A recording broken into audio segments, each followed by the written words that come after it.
Hello, hello. It is uh it's us. We're back. We're so happy to see you and so happy that you're here. I am Gilbert Ramos, the game master for tonight's session of Witcher Ways of Old. Our a year anniversary of this particular show airing and such. We started in on January 27th, uh 2023. And with it being the closest episode to that air date, this is our year mark. So as was pointed out to me by our lovely Ingrid of Sintra, we've been doing this for a year. That's crazy. That's starting from our episode 0, getting the feel for things, which one day y'all will see. It was a fun time learning mechanics and such, so we'll probably just upload raw footage so we can see, where we came from.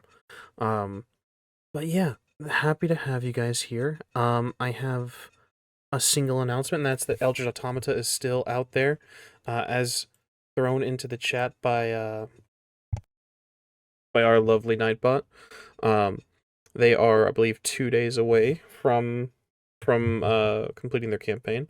They're about, last I checked, about halfway through their funding. So, um, I don't have a neat little thing set up. I'm so sorry. But yeah, they're about halfway through their funding. It's a great game set in like the far-flung future where the apocalypse has happened, and we failed. We fucked it up. We fought against creatures called horrors and seraphs, and that's kind of the state of the world right now. Is that you're gonna keep fighting those, and how do you fight those? With giant fucking mecha, because that's the future I want, truly, for my children's children's children. Deal with your trauma by fighting creatures from beyond your comprehension. Um, we are going to be playing our second session of the pre-written module that they gave us to showcase, which is called The Dark Passenger, this upcoming Wednesday at 6 p.m. Mountain Standard Time. So if you're interested in this game, go ahead and take a look at it. On the last day of their but yeah, we lined it up really perfectly. That was intentional, I promise. Um, on Wednesday, 6 p.m. Mountain Standard Time. Come check us out playing Eldritch Automata. And of course, check out the Kickstarter with the link that is thrown into the chat. So, um, with that being said, I have no announcements. Happy year, everybody. Let's go ahead and jump into meeting our players, shall we? Oh, hi everybody. Welcome to our, well, not my as nice 1 year, but the 1 year of this game. Thanks for being here.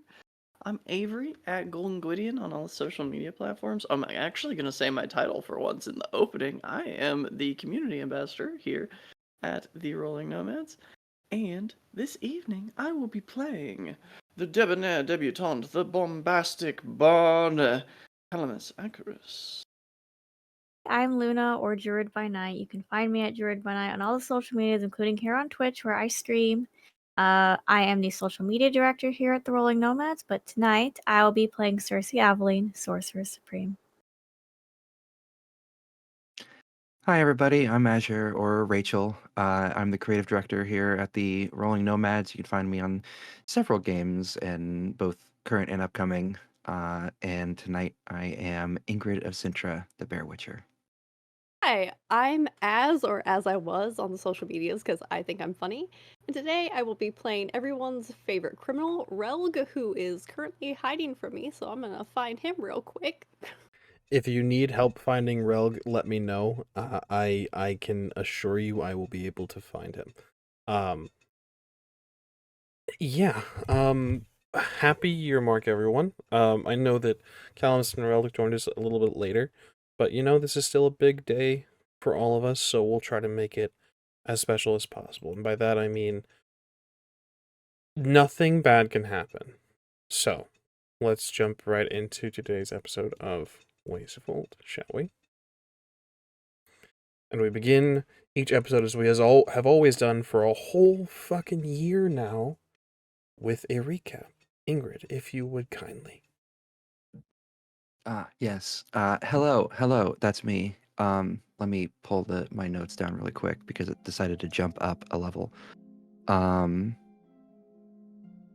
Last time on Witcher Ways of Old, continuing from the last episode, we found ourselves deep in the dreams of Calamus, who had requested of the creature that he believed to be Renwick influencing the dream to truly reveal himself and have a chat, only for the dream to rebuke him at every turn and every charm.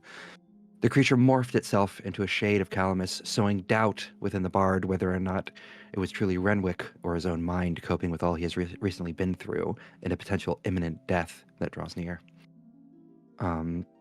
Content with his chances, Calamus stabs at the shade, and within close proximity, bites and tears at the shade's neck. Calamus's own shape morphing into that of the Cintran lion.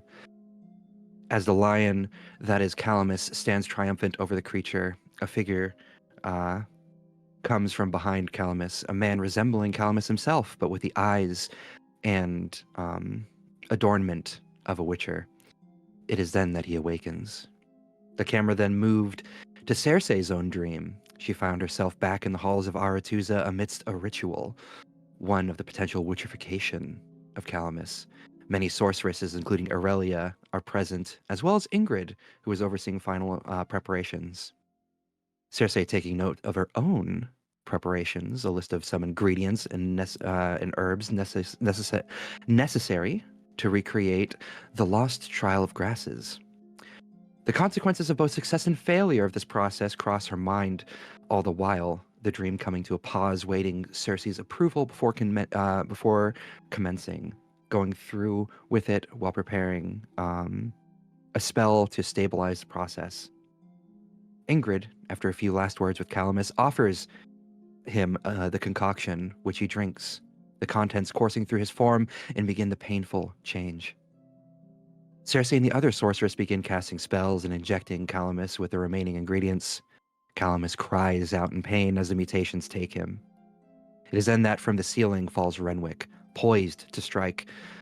Ingrid moves to strike herself at the higher vampire, but misses, and Renwick lands standing eye to eye with Cersei, goading her before moving to strike down the other sorceresses and clashing once more with Ingrid of Cintra.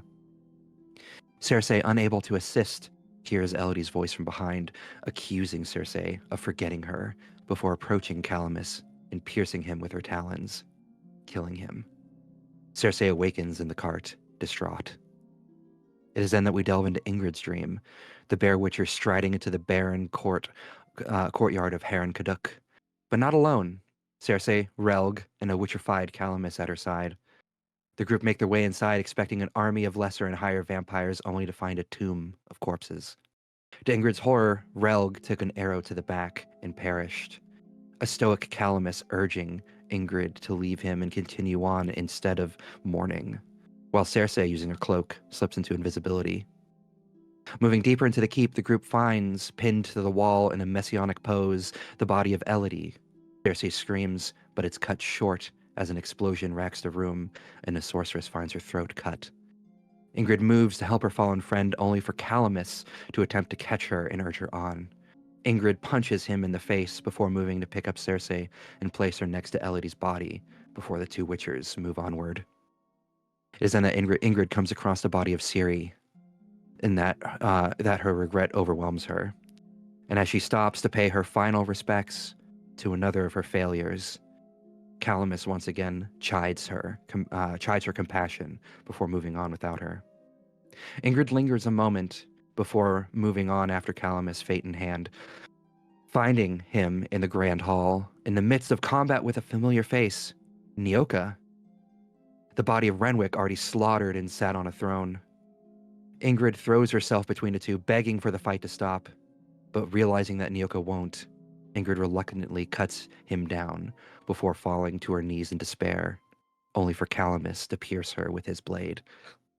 As she perishes, she awakens.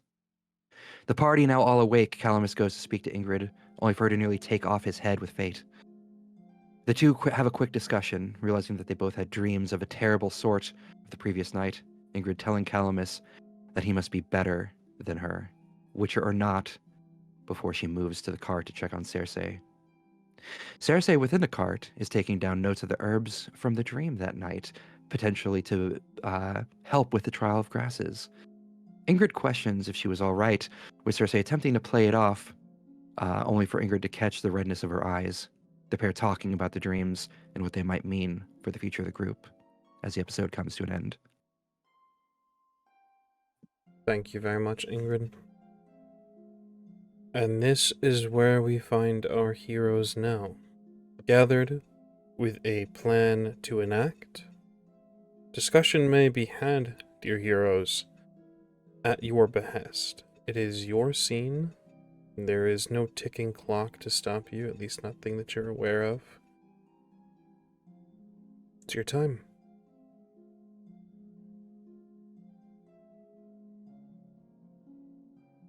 Now, if I recall correctly, Relg popped out of bed, bow at the ready. Correct. Yep. When we saw Relg, it was apparent that in the midst of this discussion and this conversation, when Ingrid's sword was drawn, Calamus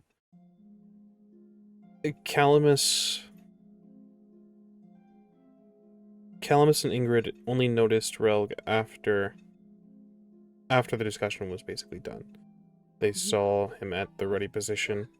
So it's entirely up to you to reveal or to not reveal who exactly that arrow might have been aimed at. But last we left you, for your information, for your knowledge, since we missed you last week, you are with Calamus, if I'm not mistaken. Yeah, Relg is standing very close to Calamus. Good morning, darling. Morning. You alright? Always. Whenever you're around, I'm always much more than alright.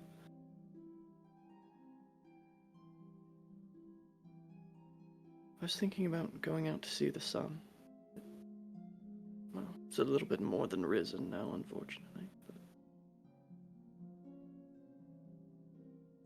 It was about night. Something to do with some good.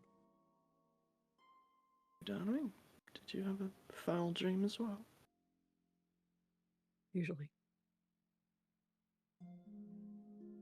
There's no foulness that the morning tears of the sun cannot wipe away. Relg, it's an interesting question, as with you gone, we didn't get a chance to see how you slept. I'd like you to roll me a single d10. I'll take care of any modifiers as I look at your sheet. Do you need your sheet, by the way, as we I jump found into- him. I Excellent. took and I cheated and I sent it to Avery and then pulled it out. Perfect. That's a 4. 4. Mhm. So, in this moment, we are going to cast our time backwards. A little bit out of order, as we find Relg asleep. Your dreams, Relg. I believe I've asked you this question before, but would you say that they're usually pleasant? No. No. Usually they're not. Why would they change now? Especially after everything you witnessed the night before. You're running, Relg. Through a forest, much like you will awaken here. It is dark and cold, and you're alone.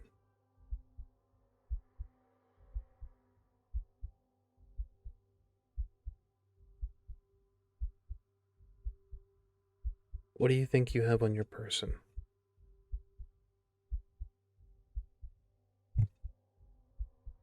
Usually in dreams like this, it's the first time Rogue had to run. And it's that beat up Nilfgaardian training sword. and tore up traveling clothes. He doesn't even have a cloak. He stole the shoes, they're too big for him. That's it. And amidst all of this, the cold forest, the uncomfortable shoes, you are given no break as it begins to rain. Your only hope is that perhaps, judging by the baying and the barking of hounds in the distance, perhaps it will wash away your scent, make you more difficult to track.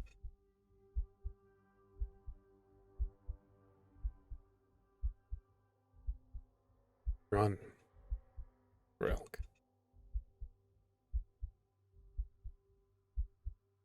It's very strange.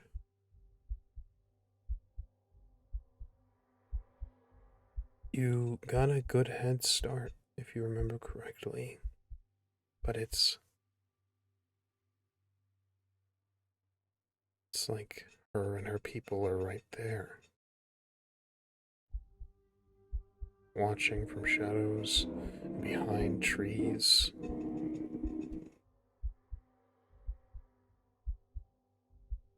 Run. You feel the weight on your lungs as air becomes almost painful amidst the cold. Your legs burn, but you don't dare slow down.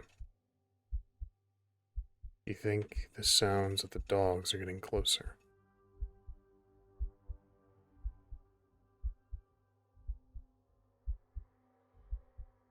Do you remember, Relg?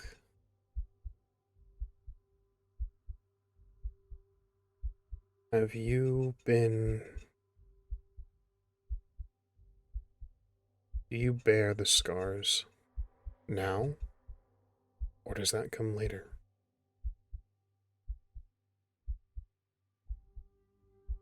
If she's chasing, that comes later.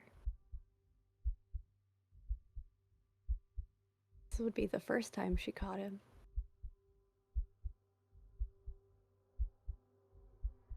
And he remembers that. He knows if he gets caught, what he'll become.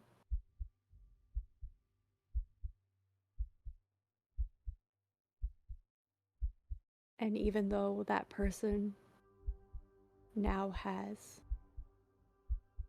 Calamus and Ingrid and Cersei, he did so much that he didn't want to do to get there.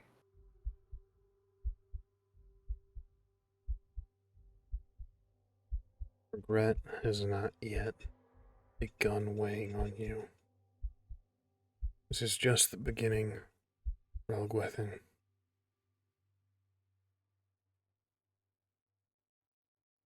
You run. Feels like they're gaining on you. I want you to make a roll for me.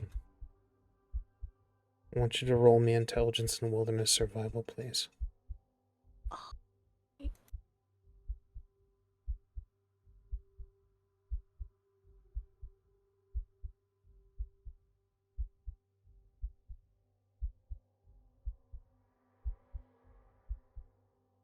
12. 12. With this, Relg, you know, just from bounced knowledge, perhaps through osmosis, that the rain, the mud, you have the right idea. Running is just going to make you sweat. It's just going to make you easier to track. You need to relax. You need to stop and hide. Cover yourself in muck. Scent yourself with the forest, and you'll be easier to hide.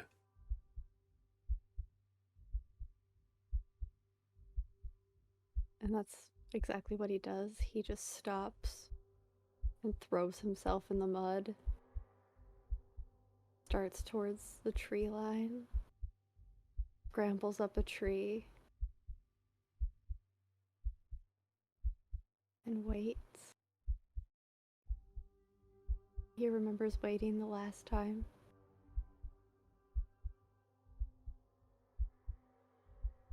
And he hopes, even though he has no right to, that the ending changes.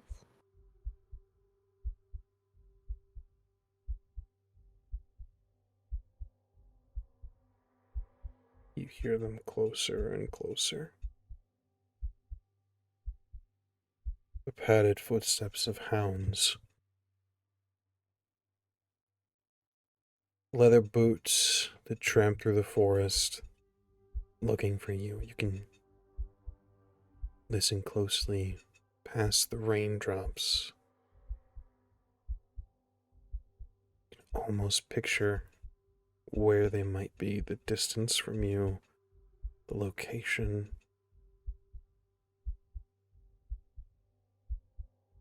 And they move on.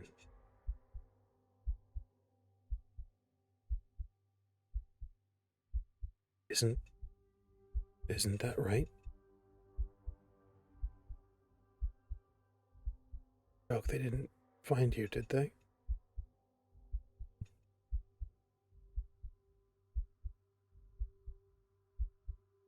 Like Did Relg they? is holding his breath.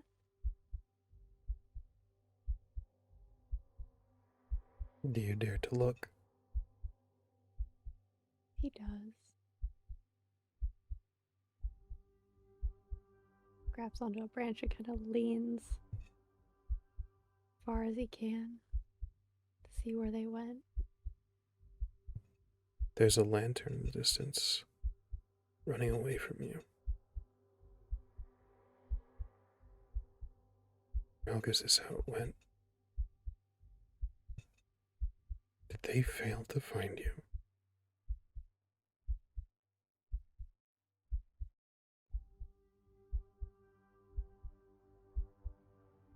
I think at that point he gets out of the tree. Starts heading the opposite direction where they're going. Turn quickly. Deftly make your way down the tree, not shambling, but clinging like an insect. You work your way down the bark. Look at the lantern one last time, and then you turn away from them toward freedom. This must be how it went. This must be how you gained your freedom. This has to be how you are alive. And you turn. There it is, the face, the sunken eyes, the antlers protruding from its head, the elongated jaw, wide open as it screams. Inches from your face, Relk. What do you do? I think Relg panics and immediately goes to shove the sword into the screaming mouth of the bone man and screams.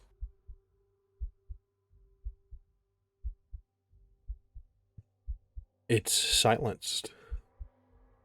As if you pierce the vocal cords. The knife protrudes the mouth like hot metal through butter, and it stops short, its eyes wide. It slumps. And then quickly twitches its face back up in a smile. And it speaks.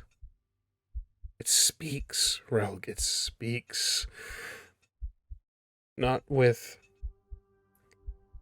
the voices of the forest, not with the sounds of nature, but it speaks with human tongue, in the language that is common to the continent. It speaks to you. And it speaks with her voice.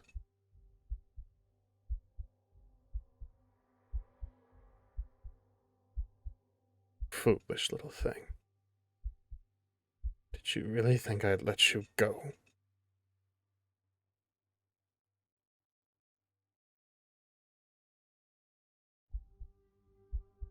I did. I'm gone. Your scent, love. I'll always find you.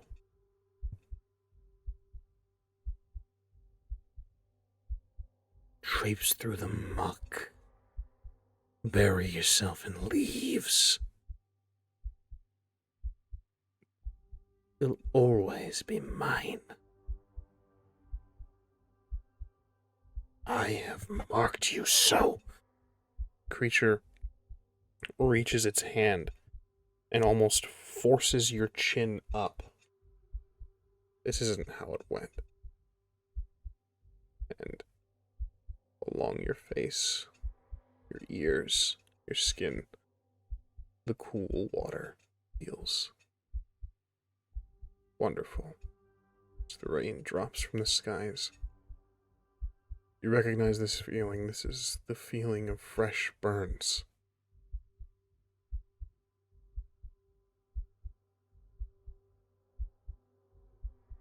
You are mine.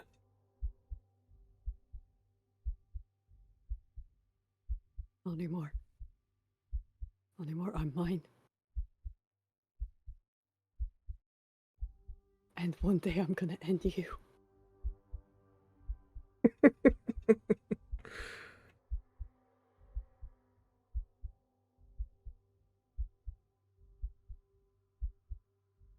You're welcome to try, love. All you have to do is come home. I am home.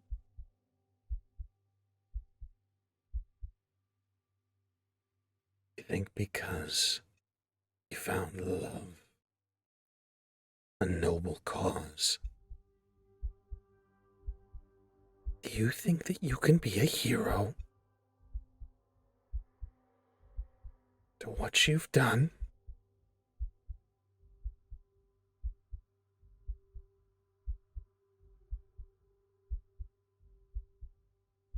Maybe not, but it's worth a shot.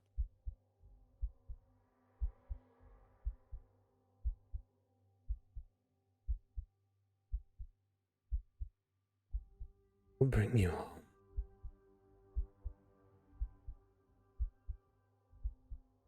And you'll be my weapon, my toy, my plaything, my broken, pathetic doll. Once more.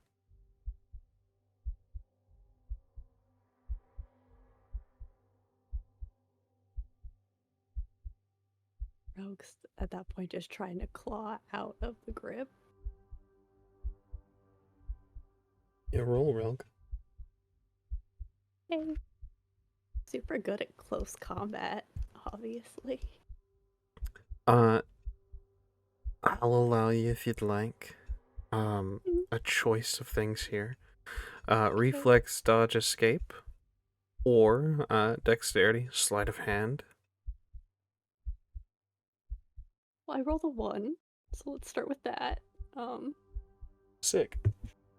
Then a 5, so that's -6 to, I believe, it'd be. He's trying to get away. It'd be Dex. He's trying to be slippery about it. That's a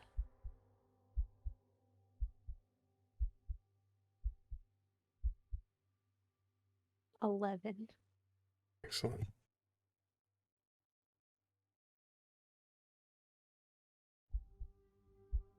You find yourself trying to pull free, trying to slip out using the rainwater, and her laughter mixes with the creature's sort of chittering that you remember as it moved through the snow trying to escape you. It blends together in this horrible sound, this strange cacophony of noise. The laughter echoes. And you find yourself less of a slip out. You have to break your own wrist like an animal. You have to sacrifice a limb here. You move, but you're free. And this creature laughs. What do you do, Relg? Rogue runs. That's what Rogue does. Where are you running to, Relg? Where is safe? Deeper in the woods, knowing nowhere's safe. You do this.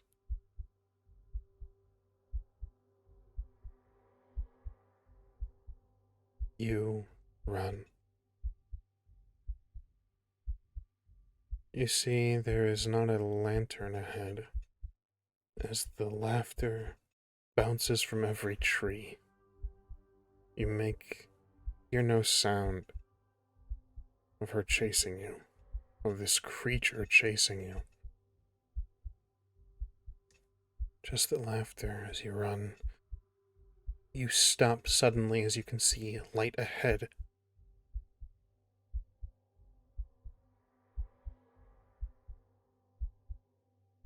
What is your favorite song, Relg?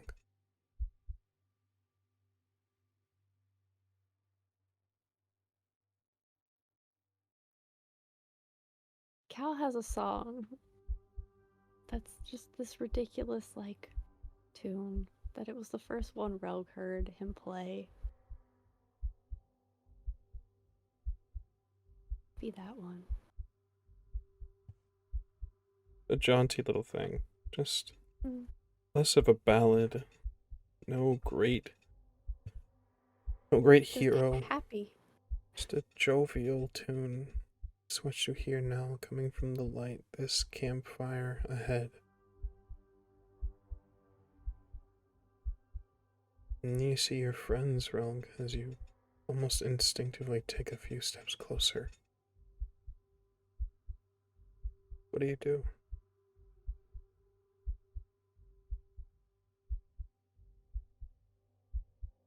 That it's his friends. It's a semblance of safety. You just... There's that pause.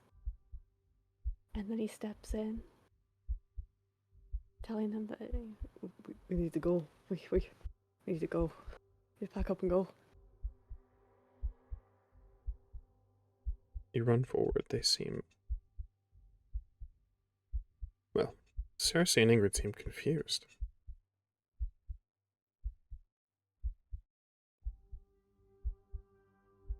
They don't seem to recognize you. They both take a defensive stance. Calamus, though, his eyes look at you. He stands.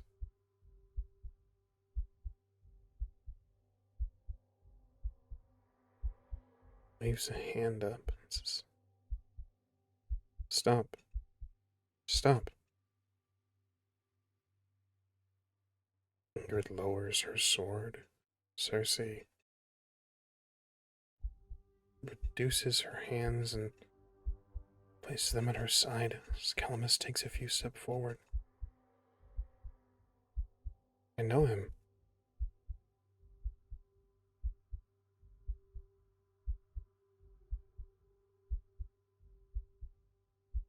Of course you know me.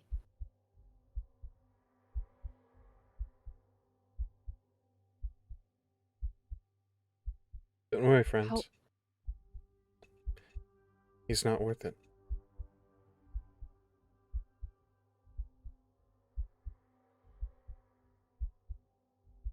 Cal?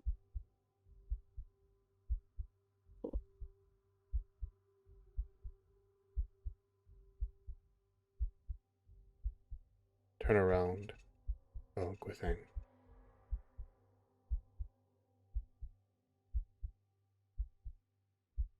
You're not worth much.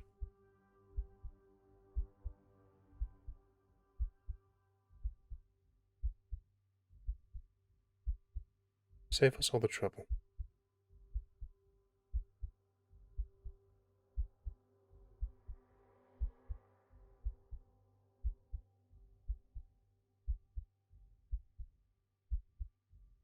You wouldn't say that to me. You.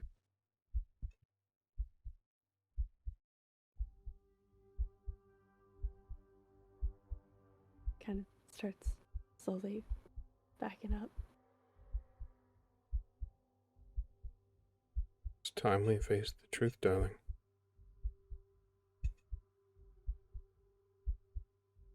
More trouble than you're worth. But even that's not saying much.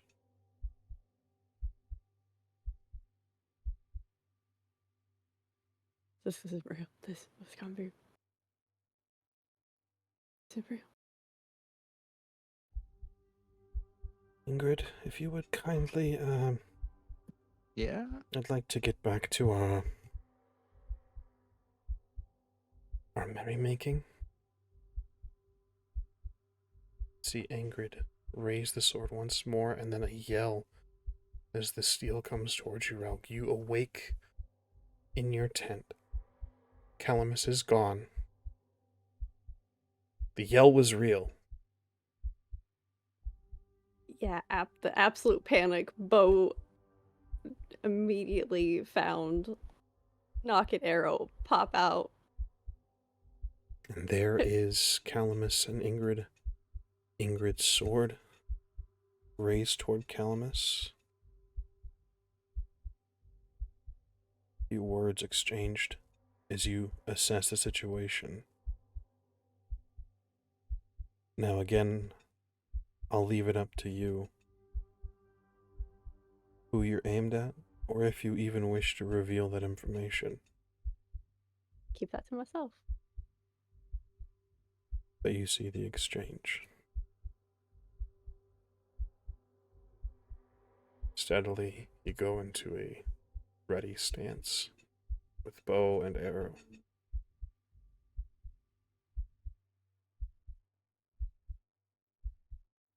Eventually, Ingrid goes to join Cersei.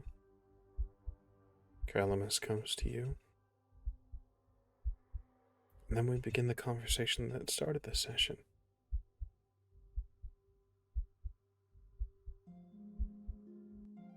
Please continue. That night.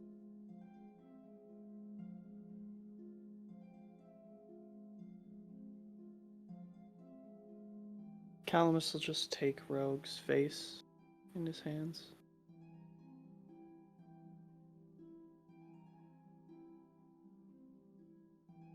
Well,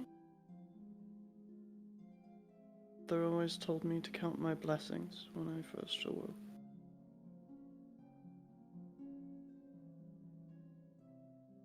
And the greatest blessing which has ever befallen me falls between my two hands.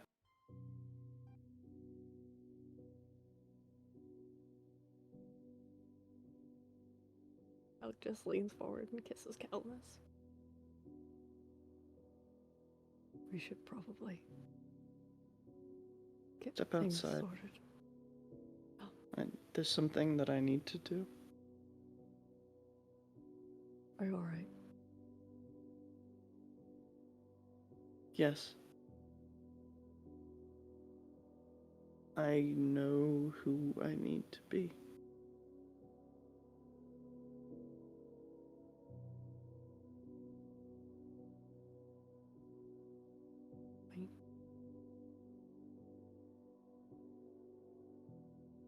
Didn't really want to mention it around the others, but everyone seemed to have such foul dreams. Mine wasn't so foul at all.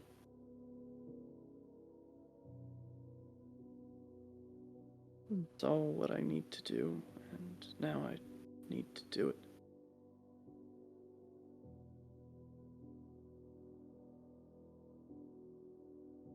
I'm just gonna kind of take Rogue's hand and start guiding him outside. Go. Kind of see where Cersei and Ingrid went.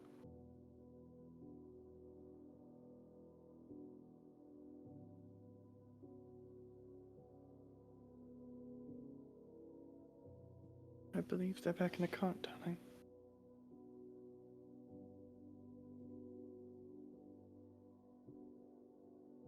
Food. We need to make sure we can Cersei with a teleporting in town, or yeah, that'll fix it. Everything will be fine. I have a bad day on a full stomach. Do remember you saying that a few times, yes? And as soon as they can get to a place where they're kind of fully out in the sun in these small hours of the morning, Callum is still just kind of in his leather pants, and he at least put his shoes on to go out of the cave. He'll kneel down and hair's in this long braid that it's always in well down past, the small of his back. He'll take the very sharp, broken Nilfgaardian sword.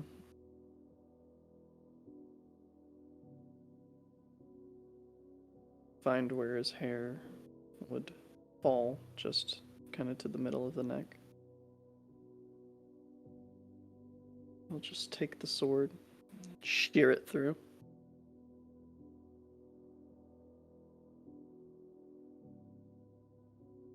I can make a grooming and style roll if you would like. I would like that. I would very much like that. This hurts my heart a little bit. Yeah, no. Dexterity or reflexes? Let's see. This is what is this associated with? Let's see. Craft maybe? Let's throw grooming and style in with let's call this dexterity, since you're kind of doing this behind your eyes, and it's with a sharpened broken sword. 18. Okay, I gotta say this out loud because it's just funny. Calamus just had his like late 90s, early 2000s anime girl protagonist character development. Mm-hmm. I'm here Yep. for it. That'll be Although 18. excellent.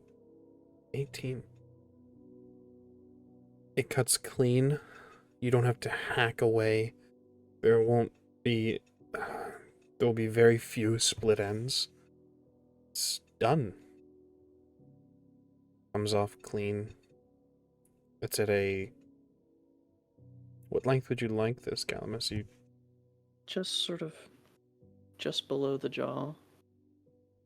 It doesn't look unflattering. Relk, as you see, he completes this task. It's just a change. It's a big change. Take the shorn braid in his hand. And he'll place it in Raug's hands. It's long, it's heavy. 22-ish years of hair growth. Mm-hmm. Everything that I am, and everything that I will be, every decision that I make, and every life that we change for the better.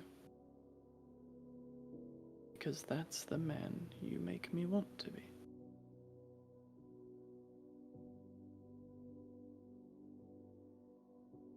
Keep this. Well, you don't have to keep all of it, it's dreadfully heavy. It's mine now. It does belong to you, so you can do with it what you like. As I belong to you.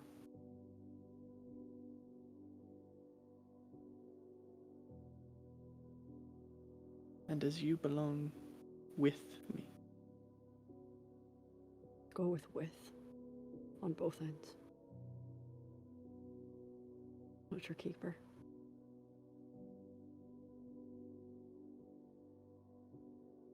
No, but if this Witcher thing goes horribly, I do hope you'll take care of me into my sweet old age. Will you still love me when I'm a doddering old fool? You're not a fool now. Could have fooled me. Well, when I can't even get my morning gruel into my mouth with a spoon, let's hope you still love me. Oh. Better than the would you love me if I was a worm question. It was legitimate. The 3 a.m. If I- hour is well- when we should be sleeping, not asking those questions. Is really But in theory, if I were a worm, if you were a worm, keep you in like a pit of moss until we figured out how to get Cersei to change you back. We talked about this. We got this all sorted. life it must be to just live in a little pocket of moss.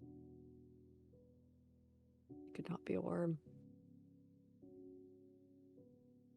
When all of this is over, let's make our own little pocket of moss. What do you think? As long We'll as it's find a place. metaphorical. I mean, Your house. Gotta see. children, maybe.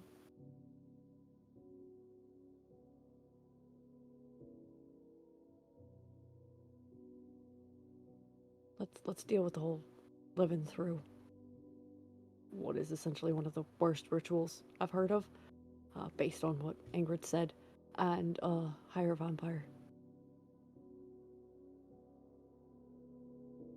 We will.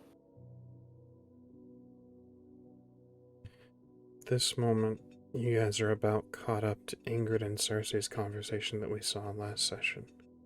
So, Ingrid, Cersei, you may rejoin your friends, you may continue your own conversation separately, but this is just all of your notice that time is cement once more. As much as it Ingrid's can be.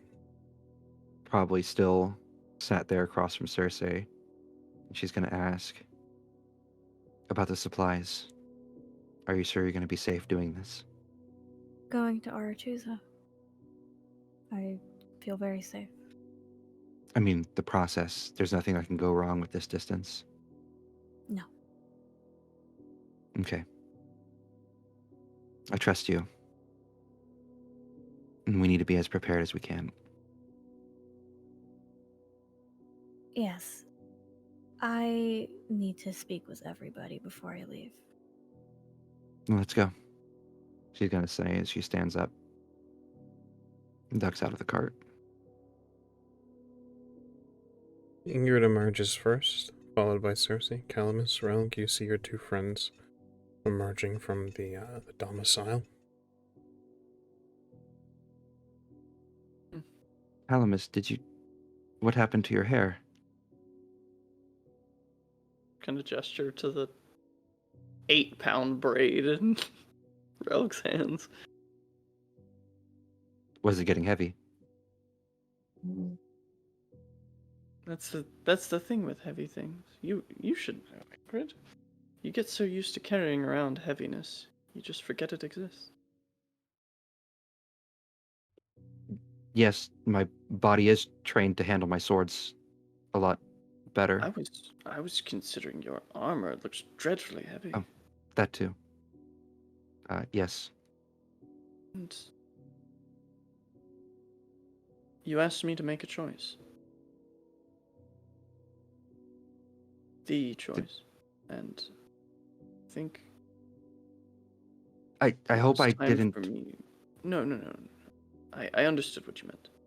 I just Okay. think it was time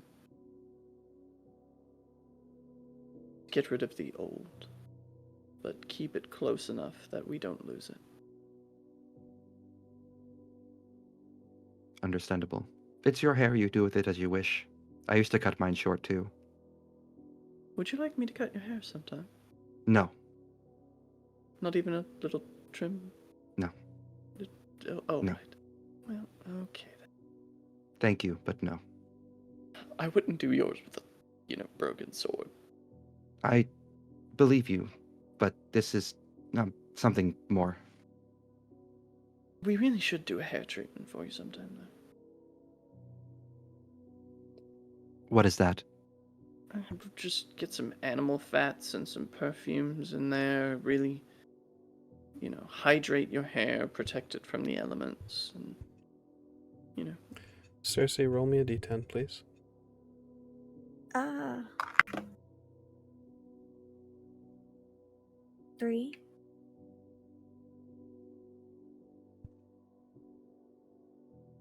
As this exchange happens, there's a reflection that's taking hold in you.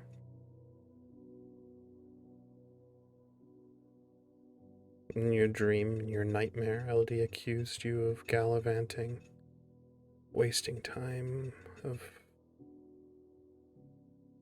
sitting by the fire, making new friends, while she suffered. This exchange is going on, and you can feel a tinge of guilt. I think Cersei would say, well, you look nice, Calamus. But I needed to speak with everybody before I went to get us supplies. Yes. of course, darling, we're all here to listen to you. We need to get her out of there. And I know we were talking about it, but I have a plan. What is your plan? Going to speak to my mentor when I arrive at Aretusa. Going to ask for her assistance in getting us in to Heron Kaduk, into the dungeon, and getting us out. If all goes well, it should take seconds to get her. I need to divine on her first, assess the situation.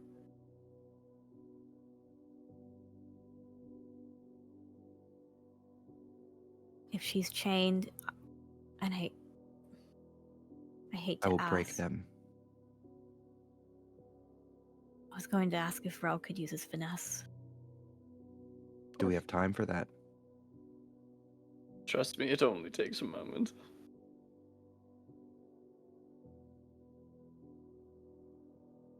And after, Wesworld said that Renwick shouldn't have another mage, so they shouldn't be able to reopen our portal. But I think it'd be safest if we're going to. I don't know that we're ready. She won't be ready.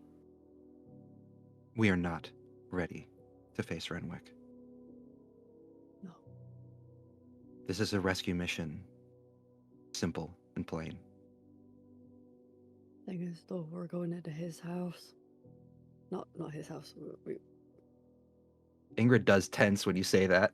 Yeah, no, realizing how that sounds to Ingrid, Rogue tries to change that. Or we're going in, not knowing what he has going on. Ingrid, apologies. Understandable. We need to think of the possibility that we might have to take him on too. Need to at least hold him at bay. Be prepared to hold him at bay. Or just hope we do not see him at all. The idea is to do this quietly. If I Yes. can freeze, I have the ability to freeze people. I can freeze the Garcane before they can make a sound. Cersei, you've detailed it a little bit to me before, but can you, once again, the room that she was kept in that you saw, and I hate to make your memory go back to this, but in as exact detail as you can describe, because that place was my home for 20 years. What was that room? Did that room look like? It was small, with a single barred window and a single door.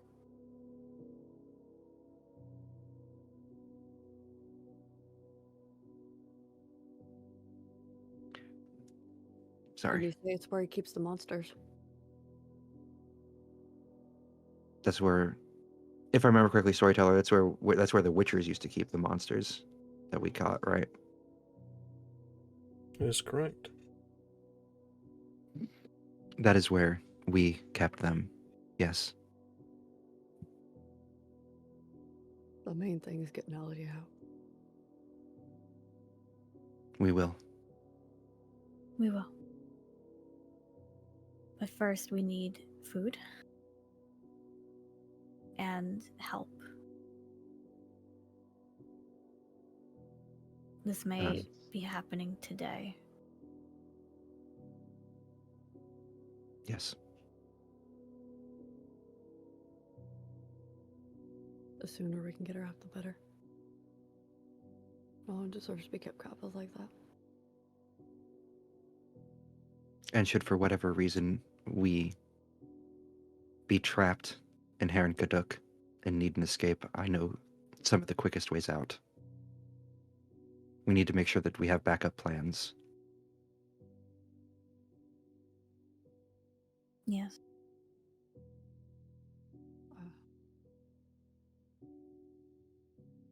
At least having some sort of distraction. Should it not work out like we're hoping? How many Garcane were with? There were two.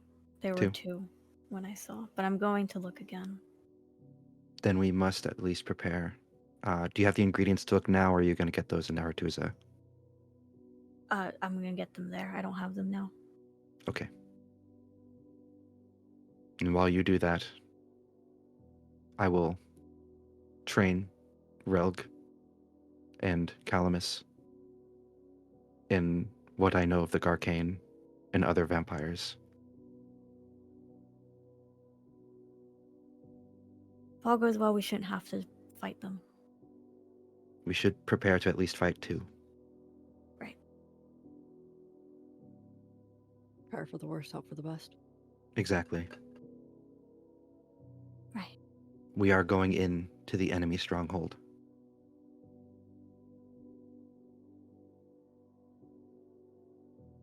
So we'll start moving that way. You go to Artusa, get what you need. And food. Food would be good. I'll definitely come back with food. Is there any way for you to bottle magical fire? Not that I know of, Game Master. No, unfortunately. The best thing you could think of is a spell jar, which, aside from the one that Calamus has, would be a completely sort of random effect. Mm-hmm. Unfortunately, no. I don't have that ability. Understood. And that is the first lesson, Relg, Calamus. Magical fire is what we need against their kind. Normal fire will not work as well. Right. But we have Cersei and myself with our new abilities. We will be fine.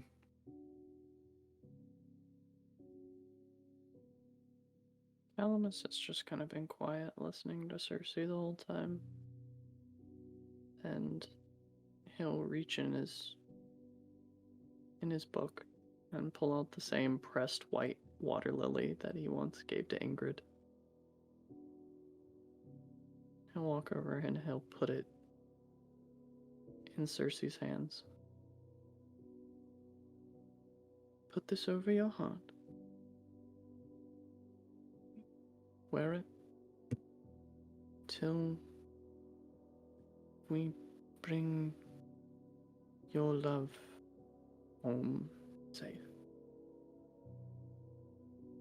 And we will. We may not be prepared for Renwick, but we're more than prepared for this. I think this whole time Cersei's been shaky, and her eyes were darting, trying to explain everything. And when she'll look at Calamus and she'll like shudder, trying to hold back tears. And then she'll just nod. Cersei, Aveline, I'm not sure what this means, but it feels right to say in this moment. You have always been much more than enough.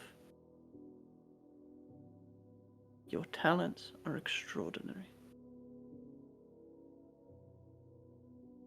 You can do this. We can do this together. All of us.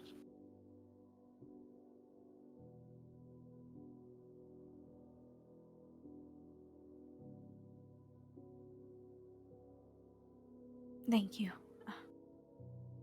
We can. We will.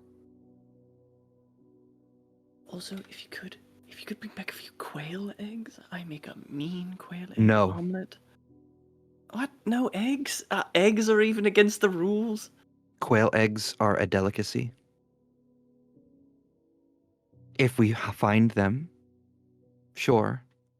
But remember, you chose this. And speaking of, Yes. Ingrid's going to pull out a little note and hand it to Cersei. If possible, I know we aren't strapped for time on this, and we will take what we can get. But these are some of the food items that would be best for what Calamus has to go through. It's like a lot of like different mushrooms and other like survivalist foods and stuff like that. Does that say hot, dry oats? Hot, dry oats? Yes, it's an easy food to deal with on the road. I don't even know if they'll have that there, but Did I'll. you feed horses? Yes, You're the one who wanted to. and become a us too. witcher. Ah, yes, all right. And remember, no wine either. Mm, Not unless we need it. What if we find it? no. You're gonna live through this, so you're That sticking was to the whatever it. What you consume and what goes into your mouth must be for survival and not pleasure. So that sounds so sad. Is Yeah. strict? Hold on. Strictly for the purposes of consumption, or What else would there be?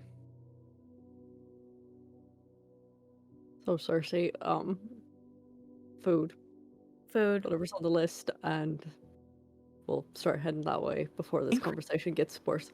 Ingrid? Are you fucking with me right now? To be perfectly fucking fair, because Azure has a little bit of that tism too. I did not see the double entendre until I already said it.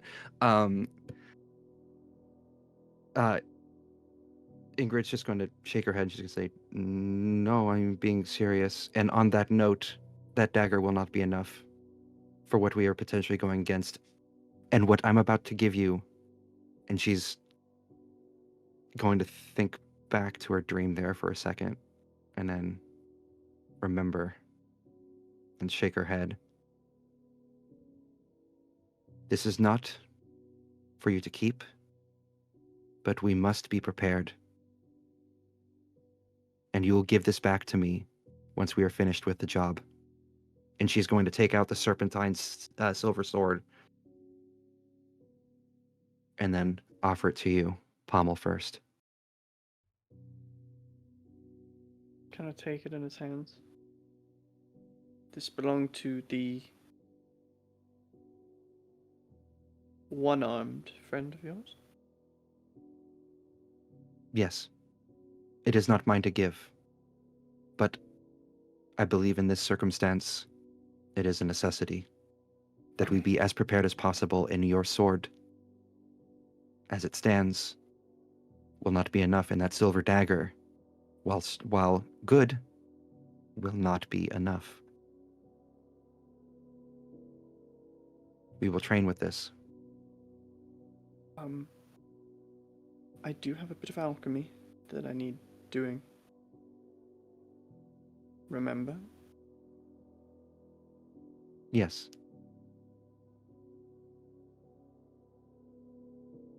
Everyone, just do what you need to. Stay put here, and I will be back, hopefully, with a very good friend of mine. Actually, do we need to stay here while you, or can you find us to? No, Pop you would back. need to stay here for me to Alright. find you. Yes. Very well. I would like to bring a map with me with this location marked. Smart. So, You have a map. You have the means to do this. Estimation is kind of where you guys are going off of. However, luckily, very luckily, Ingrid, you are familiar with this region. So, Ingrid, if you are going to point out the location about around the area where you're at, I would need a roll from you real quick. I need you to make me. We're gonna call this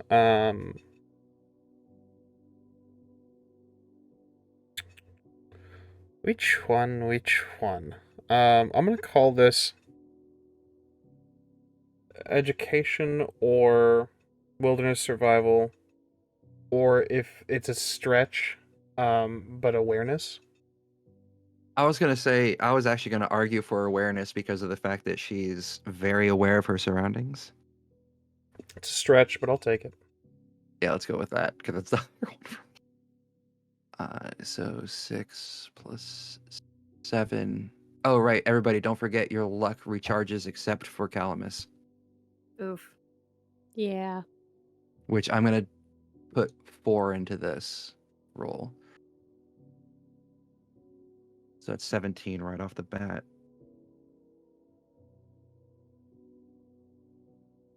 25. 25. Taking a look at the map, you're able to mark a pretty accurate location. You're confident that this is obviously not going to be pinpoint accuracy, but this is about where you're at. It's within less than a league, you would say. Okay, this should be enough to get us back here, accurately. Good. We will stay put. And good luck, Cersei. Safe Mhm. travels. Thank you. I'll be back as soon as I can. And Cersei will kind of take a few steps back, kind of raise her arms, and in a flash of like red light, she's gone. Cast teleport. Mm-hmm. Very important question, Cersei. Yes. Do you take the staff?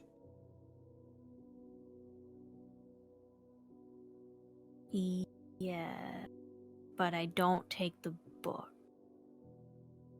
Do you want to leave Noted. it with one of us? Yes.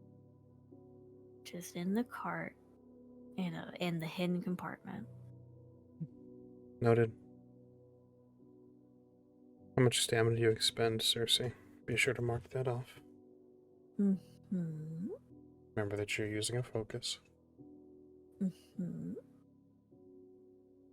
I'm gonna be spending 5 stamina because I'm using the wand as my focus. Understood? In a muted flash of light and red mist, Cersei Aveline disappears from sight. There's Now a the- little bit of a nervous breath that leaves Ingrid as she sees that. And then she's going to look to Calamus and say, "Take the sword. Let's see how well you use that." Ingrid, I have to make a mutagen. I can't make a mutagen if I'm battered. Let's do this after. Do you want to make it now? Yes. We have everything we need. Unless I I'm don't- the one that's going to use it, Well, I don't plan on It can drinking wait. it now. then it can wait. Why can it? What? I just. All right. All These right. keep. You're the teacher. I'm not. fine. It will be okay. I need you to understand, I'm very used to just sort of doing my own thing, and this is very difficult, and I'm trying to adjust. Then consider this a lesson in prioritization. How to fight with a sword, Ingrid. You cut out for me. What did you say? I know how to fight with a sword, Ingrid. I don't know how to make a mutagen. This is Yeah, a different. well, This I is a do, different but- sword. This is a different sword than what you are used to. Because correct me if I'm wrong. You wield normally what, a falchion, or something along those lines. A Skelligan Kriegsverd. Got you. Which is very different than the shorter. Oh yeah, fucking- it's a heavy broadsword. Yes. This sword is lighter. This sword is smaller than that. But it is silver. And you need to get used to its weight. And the best way to get used to its weight is... Okay, alright. But if I accidentally cut you with this thing, it's going to poison you, right? You won't. But rare chance that it might occur. Prepare for all things. Yes. Yes. I'm sorry. my I just sword took a could little Jeff Goldblum there. But yes. All right. Oh, fine. With a place that you already know, Cersei, no role, no possibility of you getting cast wayward is a fear for you, correct? It's not a concern.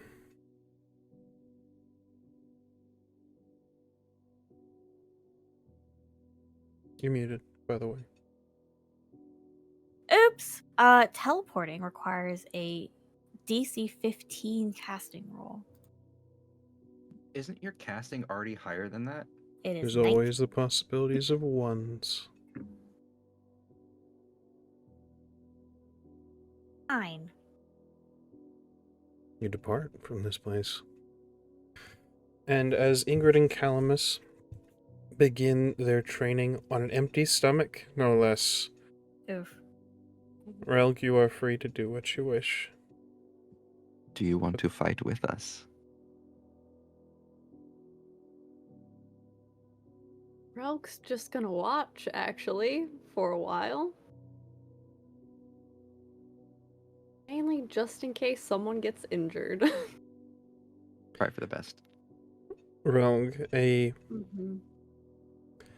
thought occurs to you.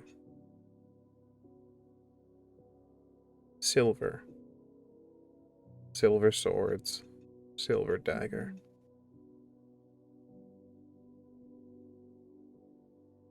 No silver arrowheads.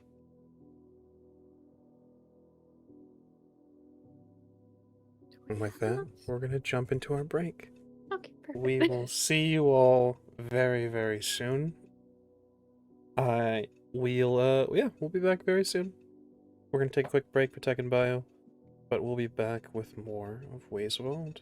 See you soon. So, very quickly, we have 3 of you, Calamus, Ingrid, and Relg, that are left behind as Cersei journeys on to Aretusa. Calamus and Ingrid are in the midst of training currently. Relg, what are you up to?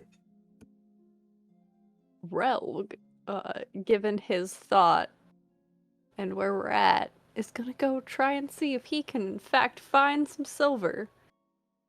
So while they're training, he literally just kind of gets up and starts to wander. Excellent. The clash of swords and the sort of grunts of Ingrid and the exclamations of Calamus being left to your wayside as you make your way. Silver is found underground, of course, and within mountains, and you are by a very large mountain range. We'll be a little bit loosey-goosey with the time here that this is going to take you, but I would need a foraging DC. This will be wilderness survival. Search for silver. I believe in you. And that would be wilderness survival and I believe. Let me jump back in. I'll get in on this time. Intelligence. Remember that you have your luck. all three of it. Oh shit, okay. Oh shit, it works. Oh shit, okay. Oh shit, it works. Okay, so it's 23.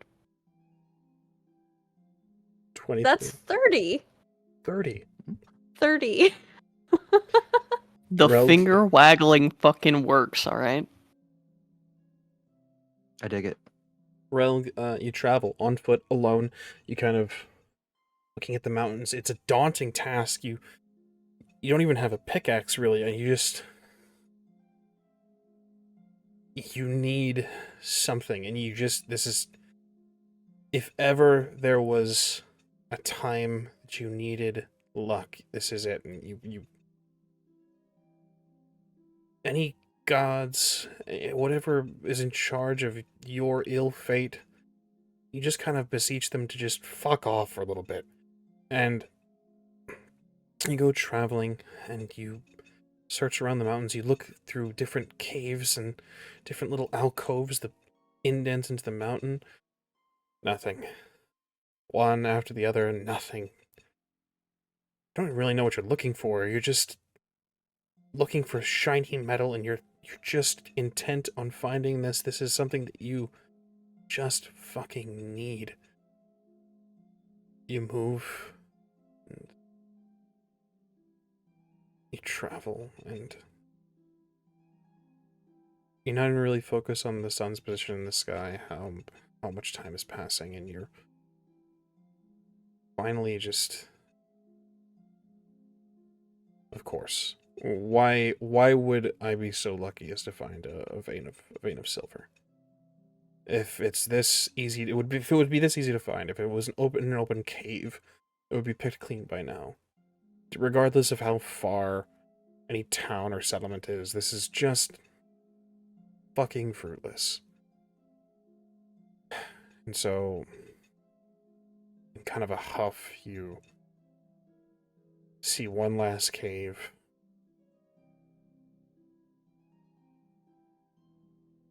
You say, fuck it, why not? I'm already here. You step in. And we'll say for this, you've taken a torch, because the cave system, you're not sure how deep you really want to go, but you take the torch and you move in. Almost like kicking rocks as you go, just kind of like, well, fuck it, it's just a stroll now. You kick a rock and you watch it roll. And it hits this little mound. You look up. You see the fire dancing across the walls and the ceiling, and the nodes, a thick vein of silver. There's elation. It's an untapped, untouched, out in the open, not even that far into the cave. You almost feel the need to test if this is some sort of joke. Is this a dream? No, because she's not here. And there's nothing going wrong. This doesn't happen to you, Relg. Mm-mm.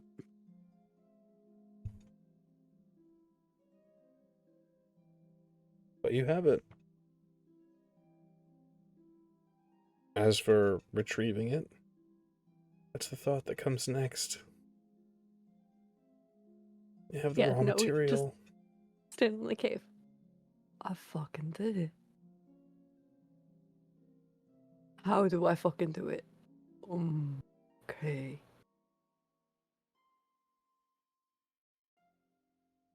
And like just stepping back out of the cave, being like, this is the cave. This is where we need to come back to. And then booking it back to camp. Create a little marker, like a little X marks a spot on your foot, and you dart back. just- Calamus and Ingrid are in the midst of combat. Calamus and Ingrid take some narrative control. how's this going?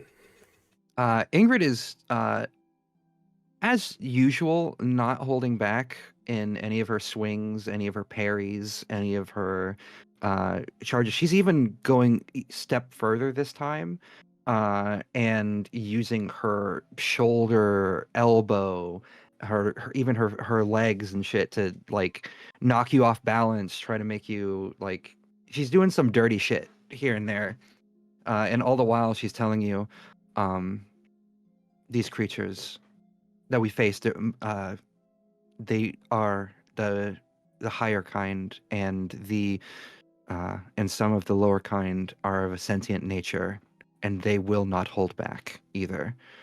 Adapt, learn. Think maybe to, and this may cast a little bit of a dark light on Ingrid for a moment. I think Ingrid, obviously, Calamus has been physically training a lot. He still hasn't like put a shirt on or really any clothes other than his leather pants, his undergarments, and his shoes. His where when they met, Calamus was definitely kind of on the thinner side. He started putting on muscle weight, and there's definition. He's been working hard at this, and I think Ingrid is beginning to see a little bit of kind of the fighting style that you saw Calamus operating within her dream. Strong, powerful movements, targeting weak points, going for tripping at the ankle, going for those cheeky, taking the back of the single-edged sword and kind of knocking at the inside of the knee to knock off balance. Strong, powerful movements. There's very little of Calamus's sort of natural frivolity for things. That is sort of kind of passed to the wayside. They're strong, efficient movements. When it makes sense to, like when Ingrid begins to sort of back him towards a wall, there's a moment of sort of the differential of Calamus being like, I have a safe angle at my back now. This is good. And then the realization, I don't need a safe angle at my back. What I need is momentum. And sort of allowing Ingrid to send them back into the wall so that they can sort of put both feet on the wall and push off and lunge forward. It is acrobatic in nature, but minimal. It's not quite like the movements that you might see from like a cat school witcher or a viper witcher. I get where you're coming from, yeah. It's strong and it's powerful and it's direct. There's very little economy outside of actually doing damage or preventing damage from being done to himself. Understood. Go on. Okay. Sorry, that was a lot for a second. I needed to catch back up. So there's a mixture of pride. There's pride at first with Calamus learning, Calamus being able to anticipate some of her own actions and, do as you already so eloquently described. It takes a moment, but flashes of that dream do hit her. And it's in those specific moments that Calamus will probably, having trained with Ingrid as much as he has at this point, probably take stock. She's just like in the dream when they clash and she notices that her guard falters and her own blade falls before she adjusts and strikes again. But it'll keep happening every so often. There are openings here and there, Calamus, and you strike. She's off her game, perhaps? It's a passing thought, and it's almost a battle of mind just as it is of steel, as the two of you kind of circle one another and exchange blows. And And there is a very clear mark of Relg sprinting back toward the campsite.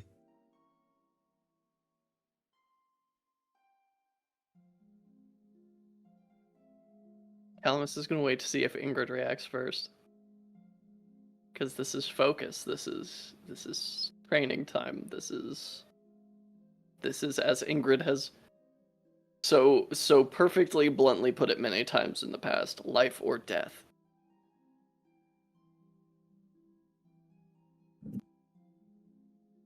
How hard do you start going into this, knowing that she's faltering at points?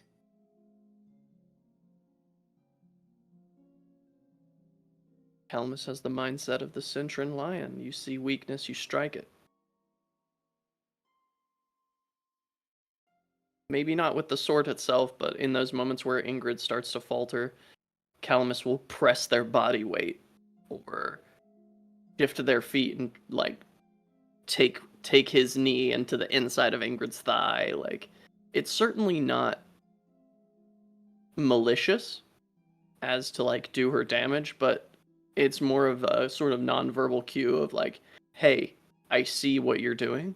Why are you doing this? But Calamus in these moments is super nonverbal. This is react or die.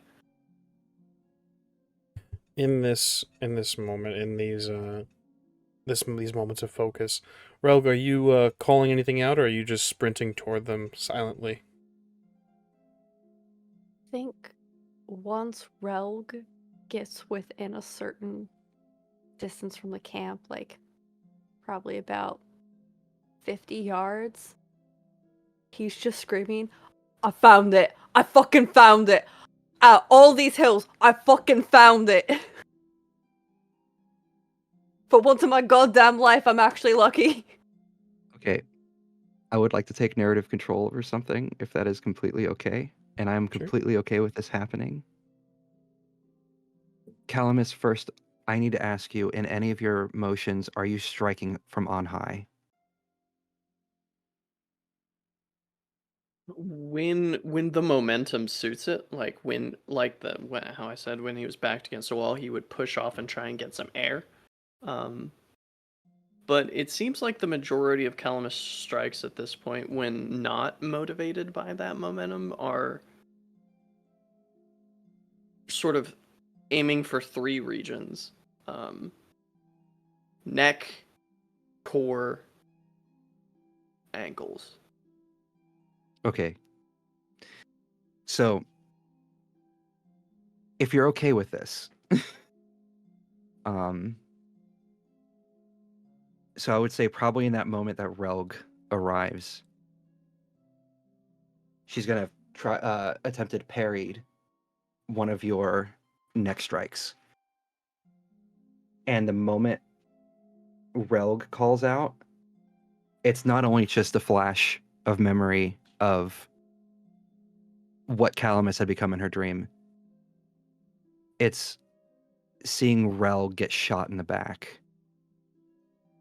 dying, and Calamus having no response to that. And she gasps as a tremor racks through her body, and her sword slips, and the edge of the as it falls, the edge of the blade cut down into her cheek a little bit, splashing some blood onto the snow before she pulls back. As a Enough. quick, just a scene reminder, there is no snow. Oh, there's no snow? I thought there correct. was still like a light little... Would have melted with the Sun morning came sun. up. Okay, gotcha. I think Oh, onto to the kind of ground. add to that, seeing that slip in that moment, I imagine Ingrid, because with a parry like that, you do kind of have to like lower yourself. Mhm. And so seeing that there's any amount of flat plane to Ingrid's thighs, will step up onto her thigh with his right leg. With his left leg comes up, the knee hits her in the chest, and he follows her down to the ground, and with his hand on her collar and the sword up, we'll just stop. Place the sword down. He'll reach in his bag very quickly. Or not his bag, the pocket of his pants. And pull out a kerchief and just super tenderly just press it to her cheek. Ingrid, you cut yourself. She's averting her eyes. She's gonna say, "It's all right. It's not the first time. I shouldn't." It is the first time you've cut yourself practicing with me. You listen. I know you said I wouldn't cut you, but just cutting yourself to prove a point that I couldn't cut you doesn't make it better. Relg, we've reached them at this point, and you're kind of like vibrating at this point, watching this happen. Like In a breath, more just in a more fanciful way, a more whimsical, a much more whimsical way than Cersei's like guilt. There's a kind of impatience here that's like, yeah, this is all cool and great, but I fucking found something. Yes, darling. And just kind of get off Ingrid and help Ingrid up. are you done stabbing each other? We're good? We're good? Yeah? Come on. I need an axe, though, or like a hammer. Do we have a hammer in the car? And he's gonna go into the car and like start rooting around in the drawers trying to find stuff. Has no idea where anything is. I'm so sorry, Cersei. I promise he's gonna put it back. Cersei, Cersei has a list. You are the keeper of this of the stock on this this cart. Is there a hammer or a heavy blunt object that could possibly be used as Relga's kind of cartoonishly throwing shit around?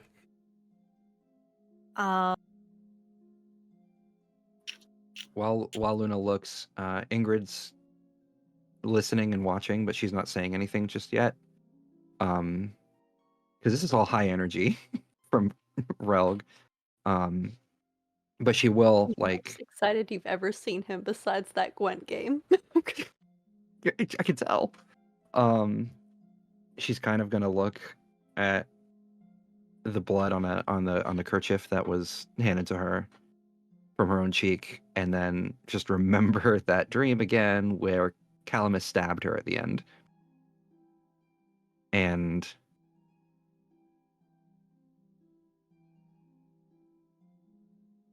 yeah, no, I think she's just kind of like lost in the sauce for a minute there. Cersei, you seeing anything? No. No Nothing hammer crazy. or axe. Not a problem. Would Thalon have like, I don't know, left something? Use the dark hold to smack rocks. We'll say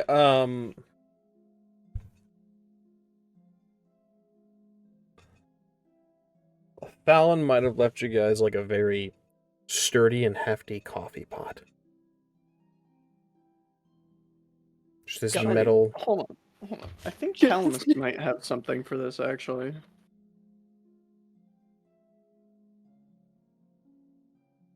Because right It's a now, parting gift coffee pot. Relg has a hefty coffee pot and a sack, and it's just like, I'm gonna become a miner. Yeah. Calamus has a hammer and nails because that's what we use to put the torches onto the cart. Yeah, Oh. absolutely. Hammer. Relative. Should you, in your mutterings, kind of detail that you like hammer, axe, hammer, axe. Calamus, you can produce a hammer and. Yeah, it's just like a simple, like, it's not like a ball peen or anything. It's just like a sort of handyman's hammer, like a not claw even a hook. blacksmith's hammer, really. It's just kind of this chunk of metal on the wood end and have a stick. Darling. Yeah, no, perfect. All right, this is gonna take time. What are we doing? I went, because if you think about it, everybody's got silver weapons. Sorry, everybody's got silver weapons but me. Well, Cersei's got fire. She's Cersei got a has lot of silver fire. knife. She's got a silver knife. Good to know. But me, I don't have anything silver, and I can't do magic, thank God. And I don't have any magical fire, thank God. And silver arrows. So I went and found some. So you found silver Found- arrows just laying around? Okay, no. Backtrack. I found silver. Now just go get out. Well, let's. You said you had a hammer, Calamus. Hammer. Hammer. Hammer, sack. I'm so Okay. sorry. Just Don't make a song out of this. well then, lead the Hammer way. and a sack is all you need. When your Uh, basis things are all greed. I don't know. I'll workshop it. No, that was a specific. We have to go. Before it disappears, because it might disappear. That's just how things work. That's And I need this. Ingrid, have you not heard the myth of the disappearing silver? I would hope not, considering Rogue. silver is. That impatience takes you as the sort Gone. of playful chiding, and like normally it's a endearing quality that Ingrid's kind of takes things very literally, but in this moment you're like, I need you to catch up, and you excitedly begin to run off. Calamus, Ingrid, you follow behind him, and this is where we'll cut to Cersei at Aretusa. Now, all of us have discussed the method and how you could possibly get this silver out off screen in intermission, so we'll cut back to that and we'll let you guys detail what goes on there. But for the time being, Cersei Aveline,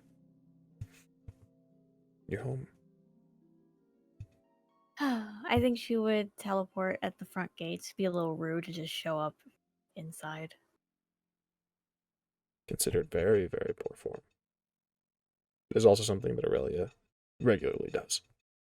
Of course. But she would look up at the tower and kind of with the staff in one hand, just like tapping her fingers on it. Okay, gotta talk. Okay, I can do this. And she'll start approaching the doors. Make your way as they open to you. Some of the, apologies, I forget what they're called. Not adepts, or is that the correct term? Fuck, I don't know. Novices.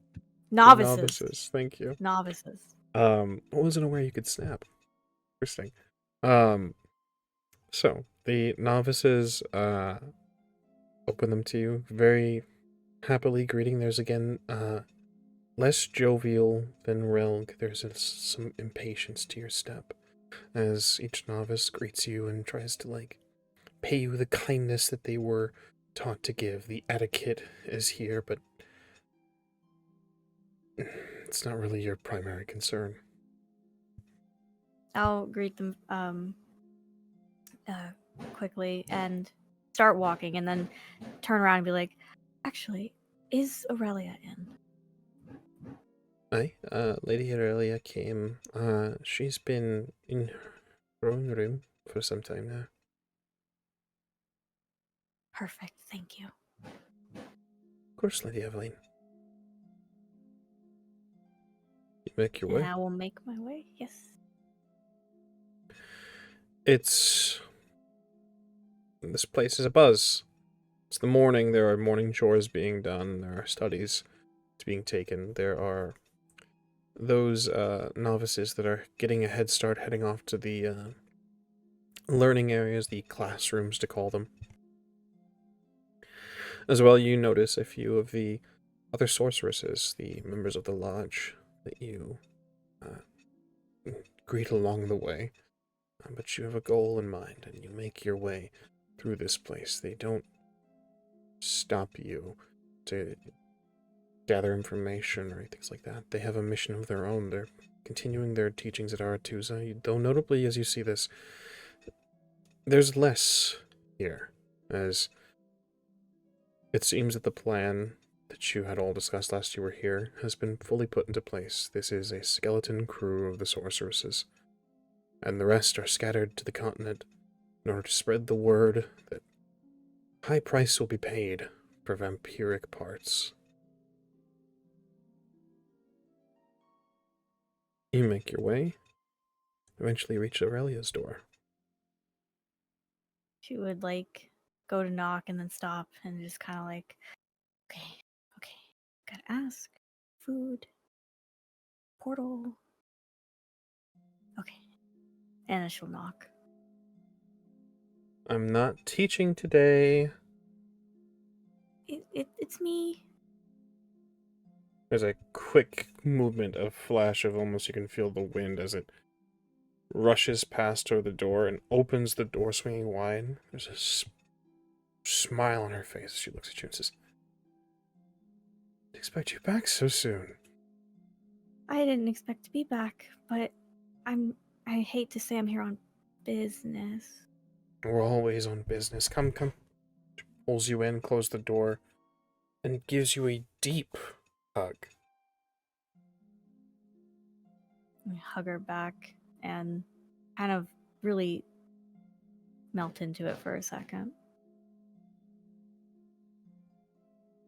Darling, have you... I didn't expect you back so soon. Have you completed your task? Well, no, it's kind of why I'm here, actually. Oh, I see. Well, you'll be happy to know that Gwyson Hall is on board with our taskings. That's good. They're making themselves useful, to say the very least. So that's something. Yes, that is something. Any help is great help. But why I'm here, well, where do I even start? And she actually looks kind of anxious. Just where to even begin.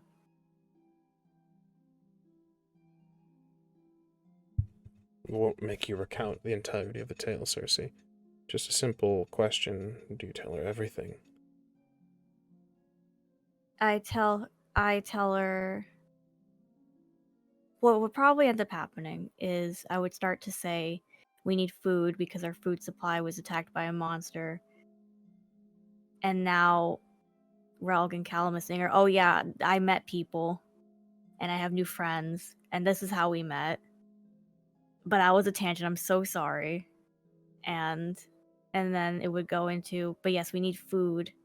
And I was going to go into just any town, but then I realized that, I was worried that Renwick's agents would be looking for us. So I was wondering if I could take from the stores here.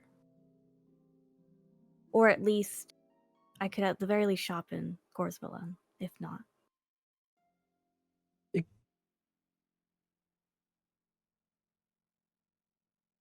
You're welcome to take whatever you'd like.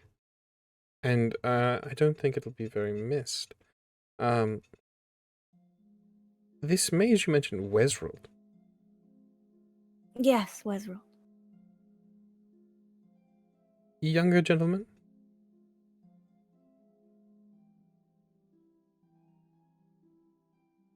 Not overly handsome, No. but skilled with fire? Yes. Sabrina has run into him. Like, recently, or? Recently, he's, well, apparently he was, being very cagey and being very, open with his magical prowess. She stopped him for conversation. He wasn't very open, but Sabrina has her wiles. So, after an evening together and some wine, he's safe and pointed in the right direction. So, take some comfort in that. Your act of chivalry, nobility, whatever you'd like to call it, has paid off. He's found his way to the right people, and he's continuing his journey. Oh, that's wonderful. That's excellent. Truth be told, that was all Calamus. I couldn't get through to him. Well, I don't think anyone really can. Even Sabrina found her coin purse a bit lighter the next morning, which is not something you'd expect her to normally let go of. But we have more important business to attend to, so she was inclined to just simply remember his face, remember the evening, and put it on her back burner. Of course. Well, I'm glad he's safe and on the right track. Safe for now until Sabrina gets a hold of him. Right, of course. And through this conversation, Cersei's noticeably gotten less anxious and more in the flow of conversation and comfortable. Whatever you need from our stores are at your disposal. Whatever you need from me. I find myself with free time. I've sent as many letters and played politician for as many days as I possibly could. I was positively popping across the continent, shaking hands and making deals. Well, you are very good at that. Always have been. It's been so long since I've met some of these people. It's just... There are times when I'm incredibly thankful for the change that we undergo. Some of them have gotten so fucking old. It's almost sad to speak with them. Could you imagine me with wrinkles? No. Well, luckily, no one will have to. But whatever you need from me, darling. Yes. That's the thing as well.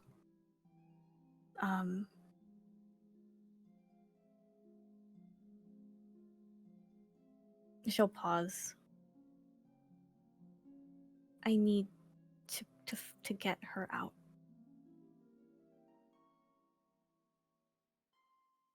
And I can't do it by myself. How did you get here so quickly? I teleported. I learned that. Congratulations. Thank you. It's not a standing portal, but I'm getting there. Either way, do you think I began with standing portal? Absolutely not. Especially, I am surprised you didn't begin with that particular diagram of spell, but I didn't have as many friends as you in my travels and journeys. So, I too began with teleport, and then progressed my way. But under normal circumstances, this would be cause for celebration. A trip around the continent together would be, and coffee in Toussaint, and then an evening dinner in Redania. But we have business to attend to. You need access to portals. I have a plan. I just need hydromancy, which I can do. I just need the supplies to assess the situation. And then my plan was to portal my friends and I into where she is and grab her and escape back through the portal. You know where she's being held? Yes. There are intricacies to this, Cersei. For him to come with you, I need to see the place. I need to be safe about this. Yes, of course. I can show you. Let's do just that. Let's gather up your materials first. Let's gather your things. We can talk, and I'll be sure that we are unheard. So we can speak freely. Know that the straits are dire, but it is very good to see you, darling. It's always a pleasure. I feel better already. Been a rough couple of weeks.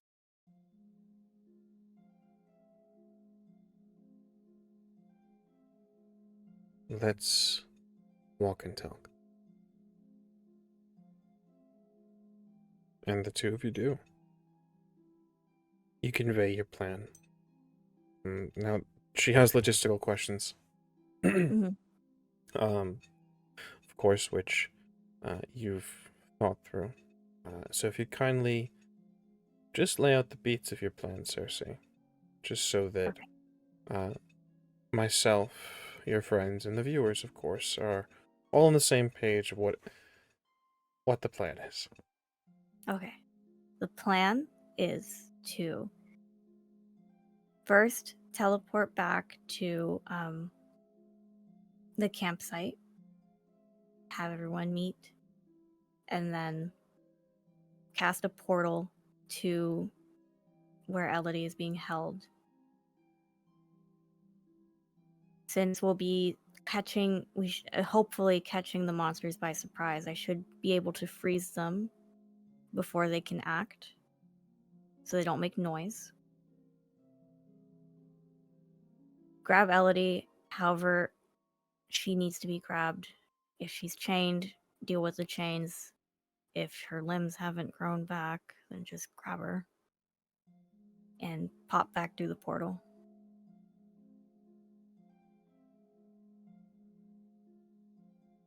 Solid. Quick, in and out, in a hurry. Very swift. Is your plan to take your friends with you through these portals? Yes. Understood.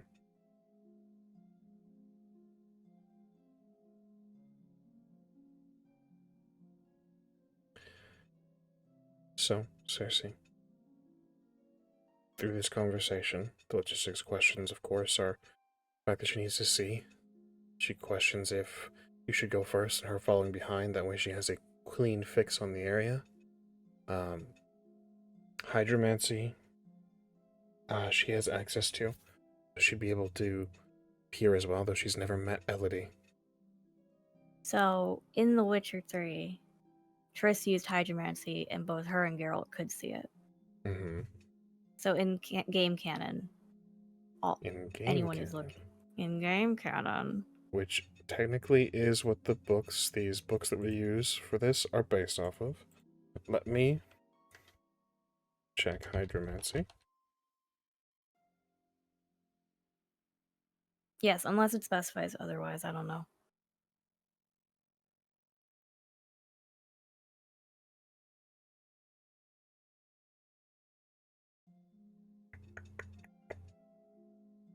Well, dear friends, we're at a bit of an impasse. I'll put it to the group because it's worded. These TTRPG books are based off of game canon, and if we've seen it in The Witcher 3, then it's completely within the realm possibility that it's possible for Aurelia to look into your hydromancy. The wording of the spell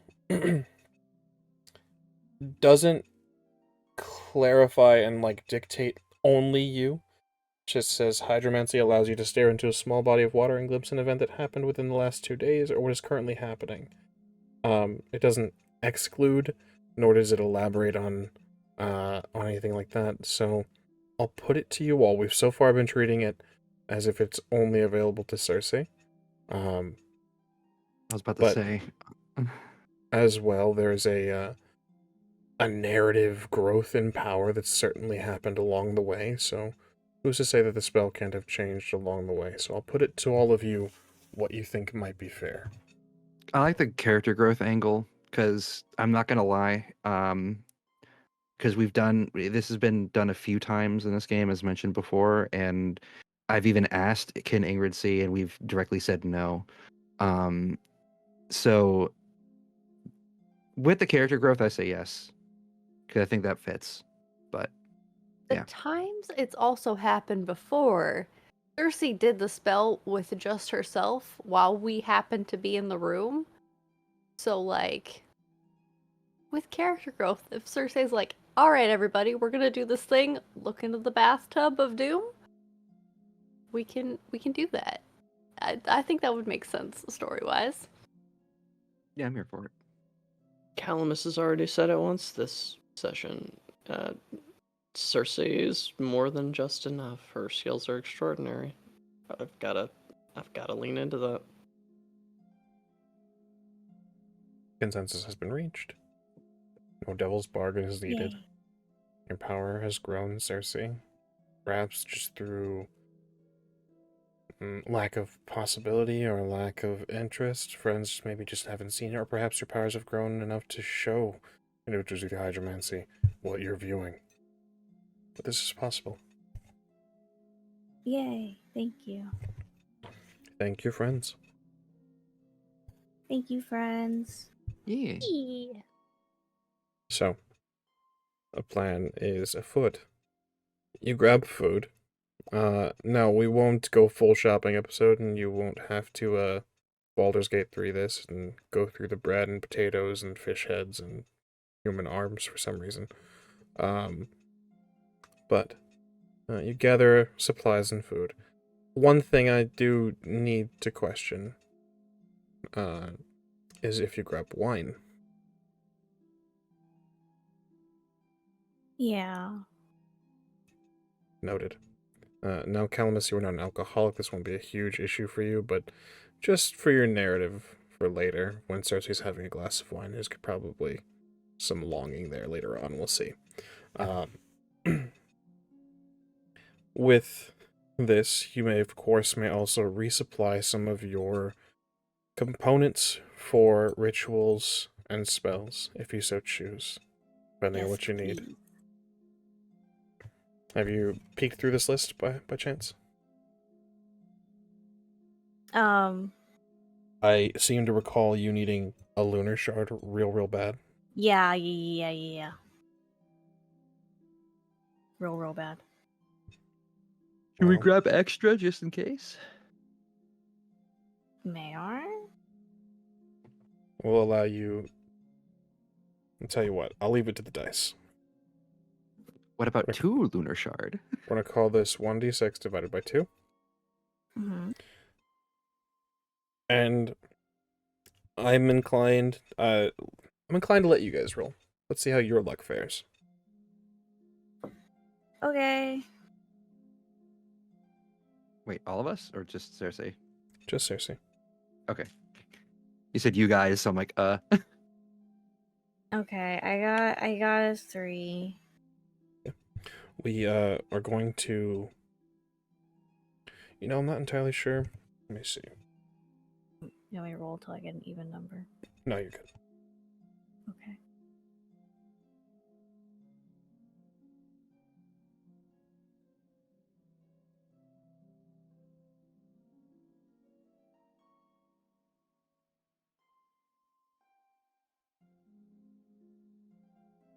Cool. We're gonna call this 2 lunar shards. Excellent. Perfect. And then, I'm pretty good on how much fifth essence do we have? Oh, we did give a lot to Wesrold. no, we didn't give it to him. We just let him take what he had on You his let him person. keep his shit. Which he's lucky to have. We have 4 pearls, so we're good on that. For now. I'm not finding fifth essence in maybe it's an alchemical item. Fifth essence is it's not really on one of the tables. It's found on mages and places of power. Fifth essence would definitely be at Arathusa. Roll me a d6, not divided by anything. We'll just roll me a d6. Oh, Say 2. yeah.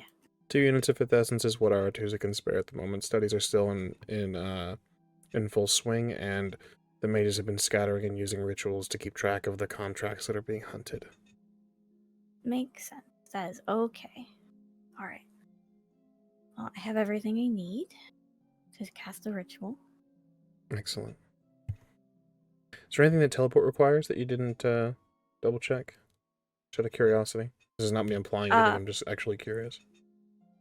Teleport just requires a DC 15 spellcasting roll. Cool, no component? Mm-mm. Sweet. That's cool. That's powerful, actually. Holy shit. Yeah, I believe it's rituals that usually require the components. Yes. So with that being said, Aurelia gathers up what she needs for her spell casting, and she says, "I always knew you were quite social, despite your lack of a coven here in your novice years. Look at you making new friends left and right. These ones Just aren't kinda witchers, are happened. they? No. Well, not yet. I'm sorry? It's complicated. We'll discuss that. That's... She raises an eyebrow at you. Where am I headed? And so we're gonna do the hydromancy there at the campsite? Or should we do it here? She would need to kind of check this out here first, because she needs to see the location of where she's going to open up the portal to first to rejoin your friends. Okay. I will point to a map. I will pull out the map and point to the pinpoint location that Ingrid gave. Okay. So let me double check standing portal as well. Apologies, guys. Oh look, standing portal.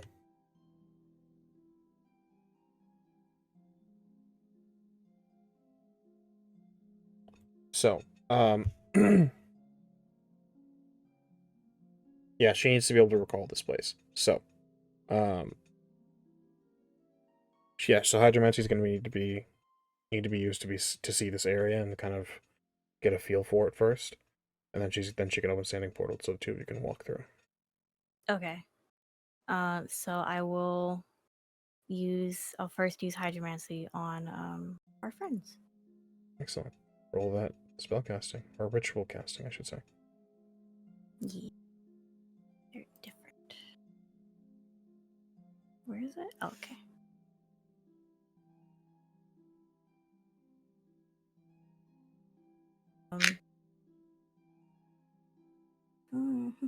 What's the DC?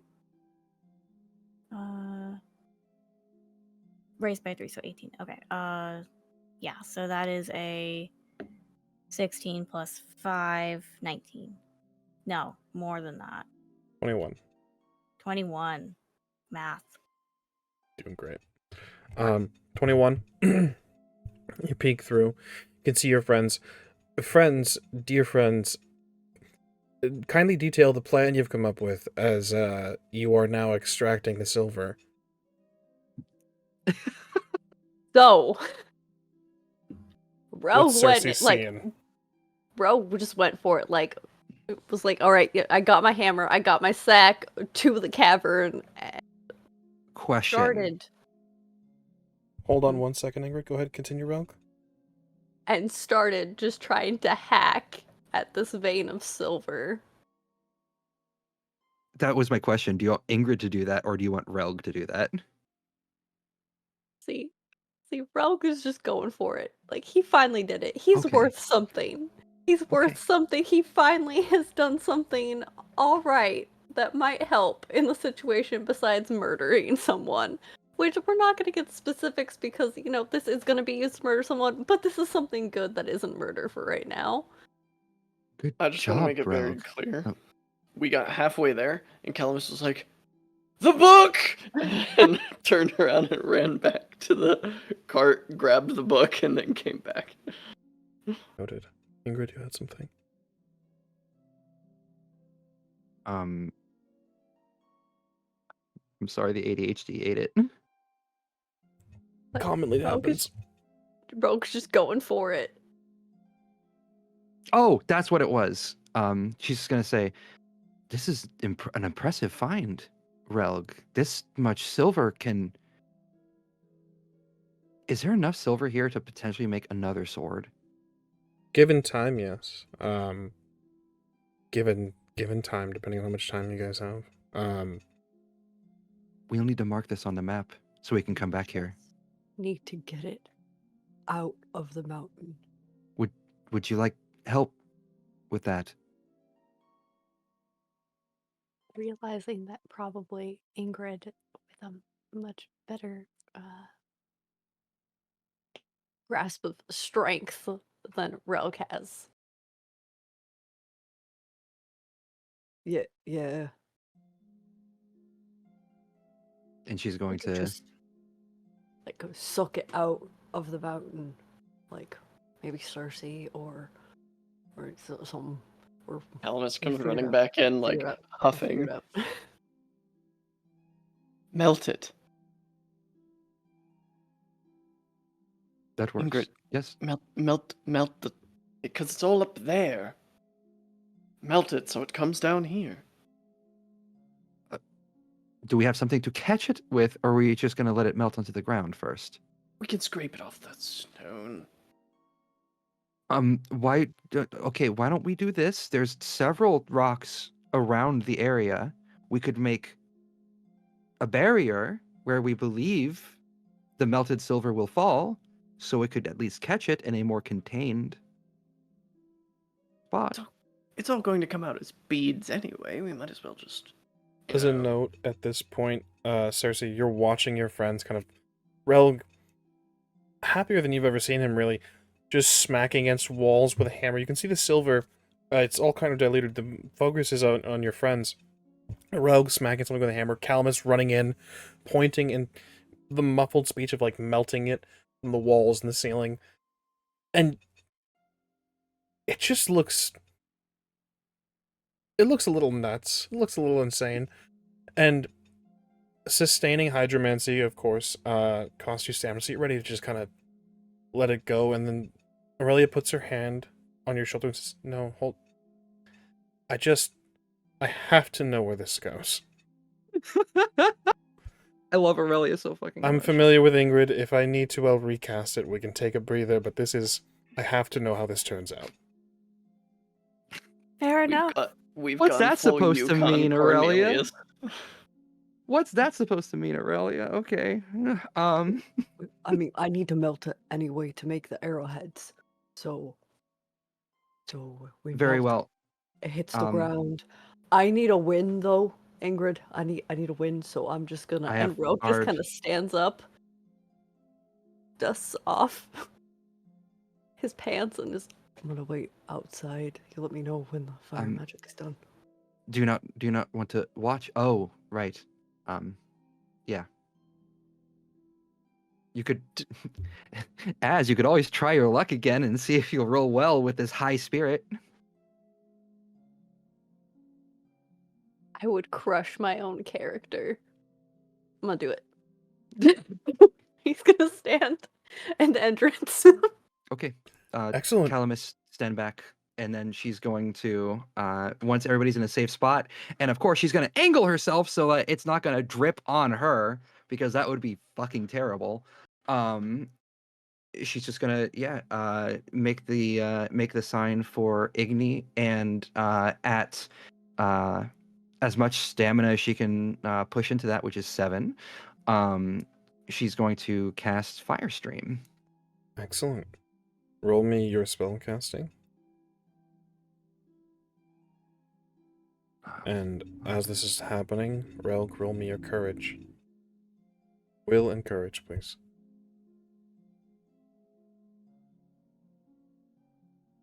22. Where is You can courage? do- I think it's Should be bottom. under will, just above, depending on what character you're looking at, just above hex weaving. It's the top of Will. Mhm. Yeah, 22. 22. 3. I rolled a 3. I have no courage. You watch this happen, and there's that inflation of, like, I did this. I found silver. I am going to craft silver arrows. I am the master of my own fate. And then a burst of flame, and you're like, I'm scared. I am meek. I am a squirrel. I need a tree. You feel that same twinge of primal fear. Though notably, even with the 3 Relg, as you're watching this happen, the fire stream continues on. Ingrid, you have to hold it for just three turns as you're hitting each wall, and the ceiling here. So reduce your stamina if you kindly. And the silver within the veins, the exposed. Yes. Oh, I was muted. So initial 7, and then it's half for every turn after that. So that's 7. Are we saying 3 or 4 for half? I believe it's rounded down, so 3. Run it down. 3. Okay, so that's 7, 8, 9, 10, 11, 12, 13 stamina total then, because you said 3 turns total, right? Well, the initial cast is 7, correct? Yeah. 10, 7. 13, 16. Oh, okay. Okay. 16. What's 15 minus 16? 34. Thank you so much. You're you. a blessing. My brain was deciding not to math today. Yeah, so Relg, even with that 3, there's a twinge that peeks past the fear. You see, once the fire dissipates, the exposed silver in the veins, the chunks that were clinging to rock and stone, melt down almost beautifully, like this mineralistic rain. It's lovely. You helped to cause it.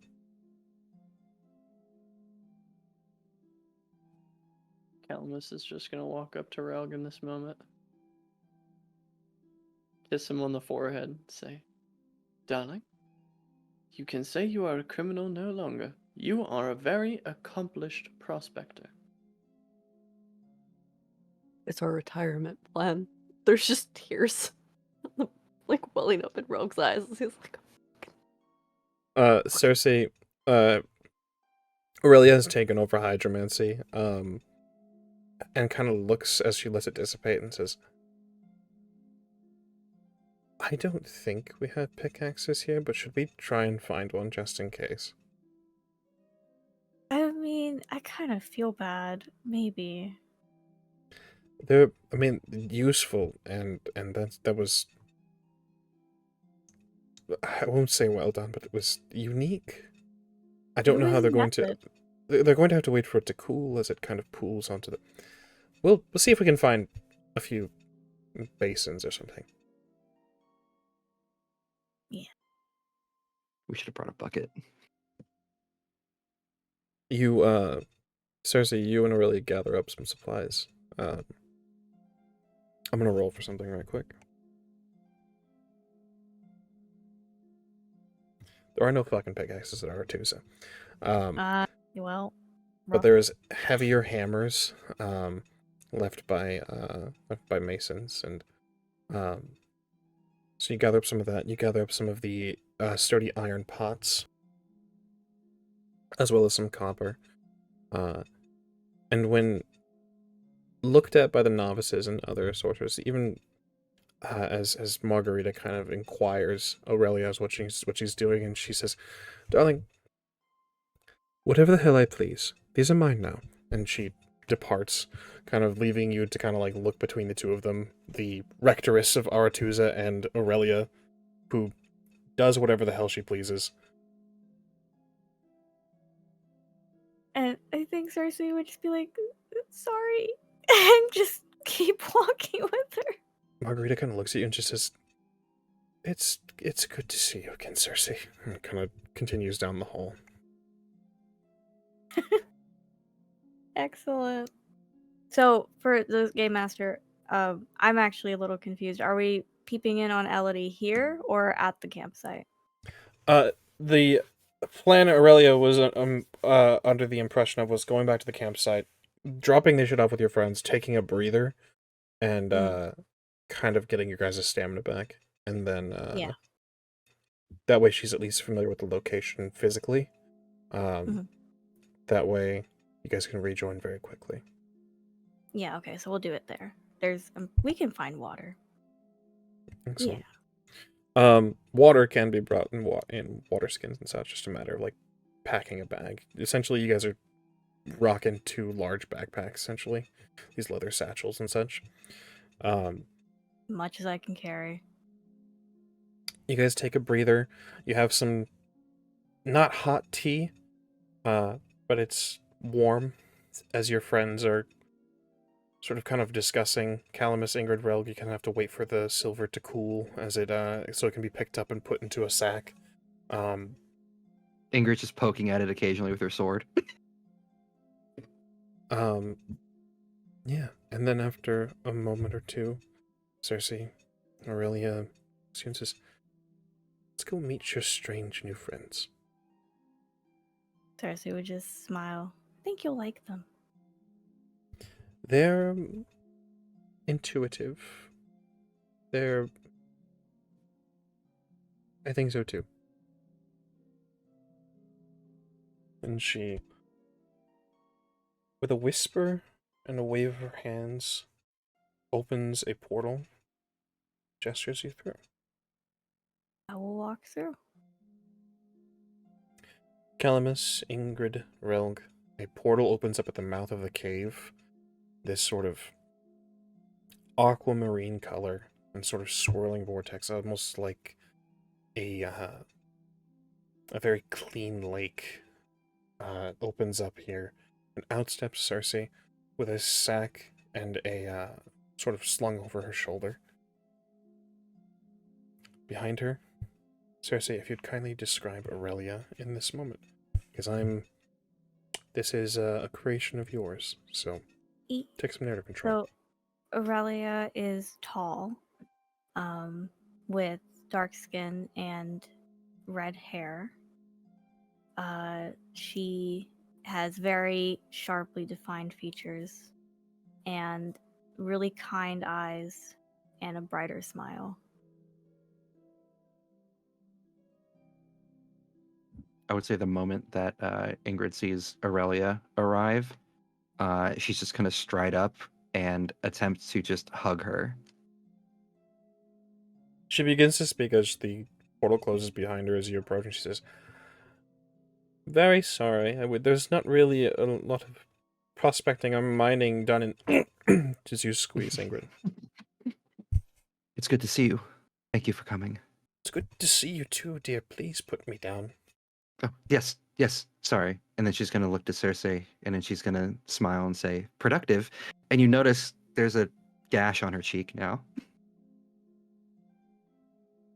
So I'm thinking that we move the cart here. We make this base camp while we scout Han Kaduk. While we're not, whoever's not scouting will mine in the meantime.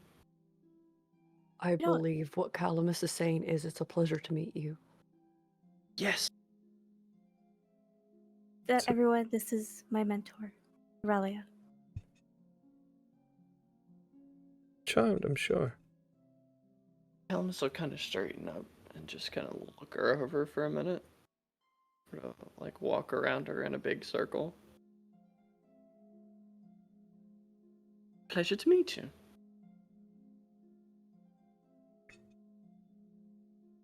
Don't I know you from somewhere? It's highly likely. I am something of a debonair debutante.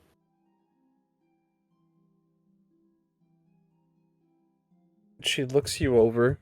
And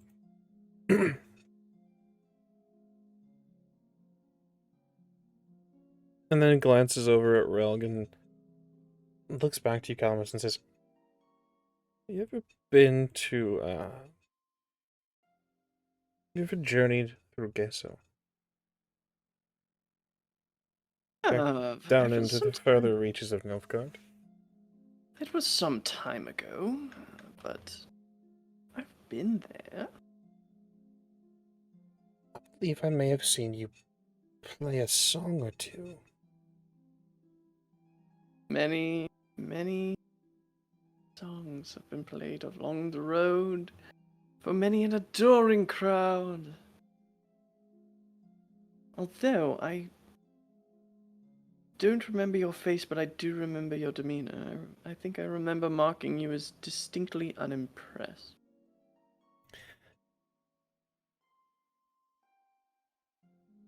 I say this with love, dear. It was a time ago, and you seem to have grown. I am confident that your skills in the musical, I'm confident you've improved. Oh, well, if you're so confident, then it seems that you must invite me to play at Aretusa at some point. Oh, what a shame. Maybe we after do. training, Yes, yes, after the training, of course. he wishes to become a Witcher. She looks to you, Cersei, kind of shooting you a glance. Doesn't look like using or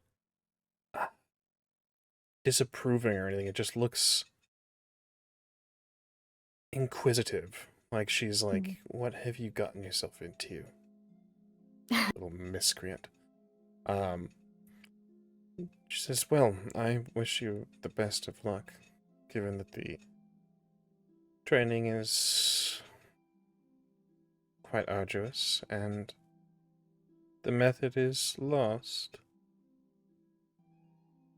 You know, the wages of ritualistic failure are death, but, you know, not to worry. You, darling, I don't know.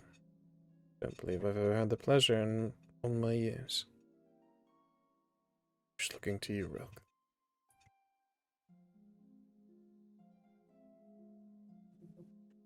Don't believe so. No. But Aurelia. You mentioned her when we met. Ingrid. I believe. Might have the name wrong, but apparently your stamina is rather impressive. Yes, Oh. this is the mage that drank you under the table, Ingrid. Ingrid's already pale and slightly translucent skin blushes at that, and she's going to say, "Yes, yes, that did happen." She, That go on. That is, we met them the day after when we arrived in Bruges. That Oh, was that's the lovely. hangover. She takes your hand in both of hers and says, I love that you've been spreading my more positive qualities, darling. You left quite the impression on me. Well, if ever my tombstone is not fated to read Master Sorceress, Mistress of Magic, things along those lines, at least they shall read Drunkard. So, where is your camp? Well, I think it should be here. We can move it here. I can go get pretty good and move the cart. Ingrid, can we rename the horse? Why? No. What's wrong with pretty good? I just feel bad because it's been so much more than pretty good. Like, that horse should be called Excellent by now. That was Aaron's horse. Shit, now I'm the asshole. And just kind of behind his back, he'll pass Cersei the Darkhold. For those of you that are not aware, there's a whole lore with the names for pretty good. Well, fuck. Pretty good. Yes, my original horse was amazing, and his was excellent. And that one is just pretty good. Yes. Yes. Yes. That horse Camp. Camp. needs to Yes, be moved let's- here because we've yes. left the horse alone again. Smash cuts are pretty good, just looking very upset and confused.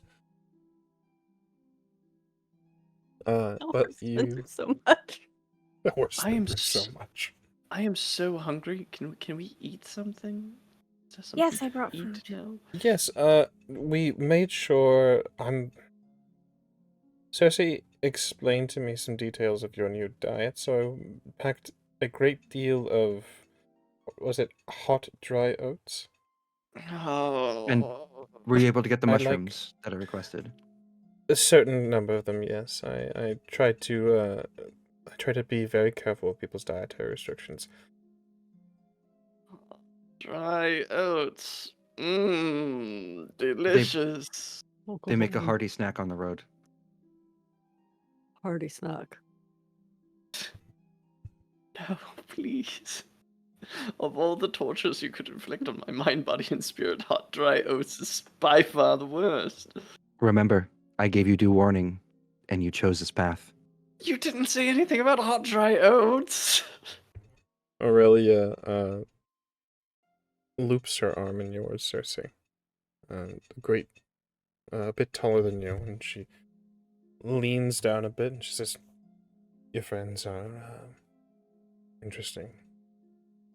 Were to save your dear lady love, let's make your way to the camp. We can take care of things on our own if they wish to squabble." Ingrid's already moving. Well, looks like camp is being brought here, so we can take a breather, set things down. By all means. Yeah, Ingrid's just going to go back to camp and then hitch pretty good to the cart and then carefully move the cart to where this place is.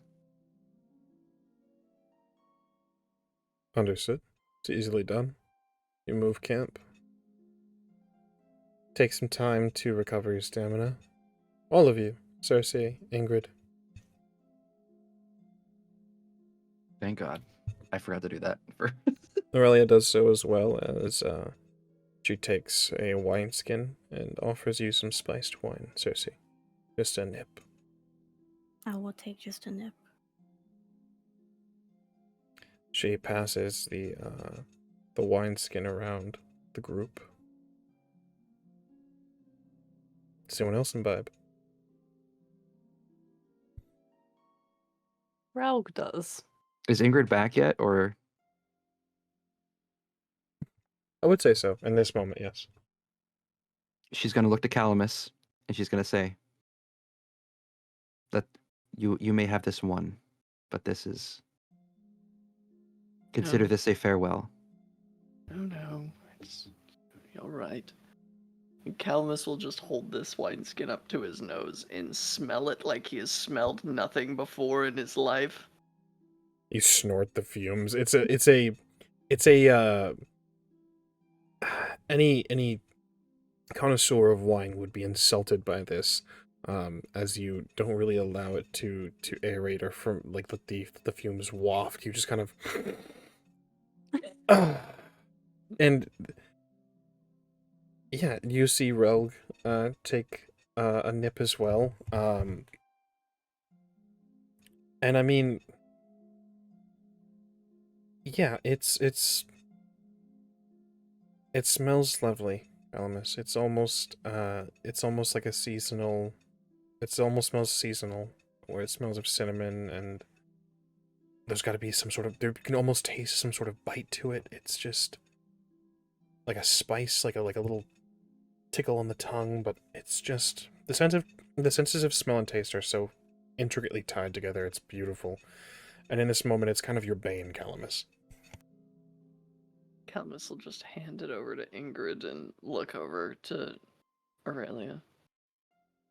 Did you get that from Shornhaven in the north of Temeria? You're familiar.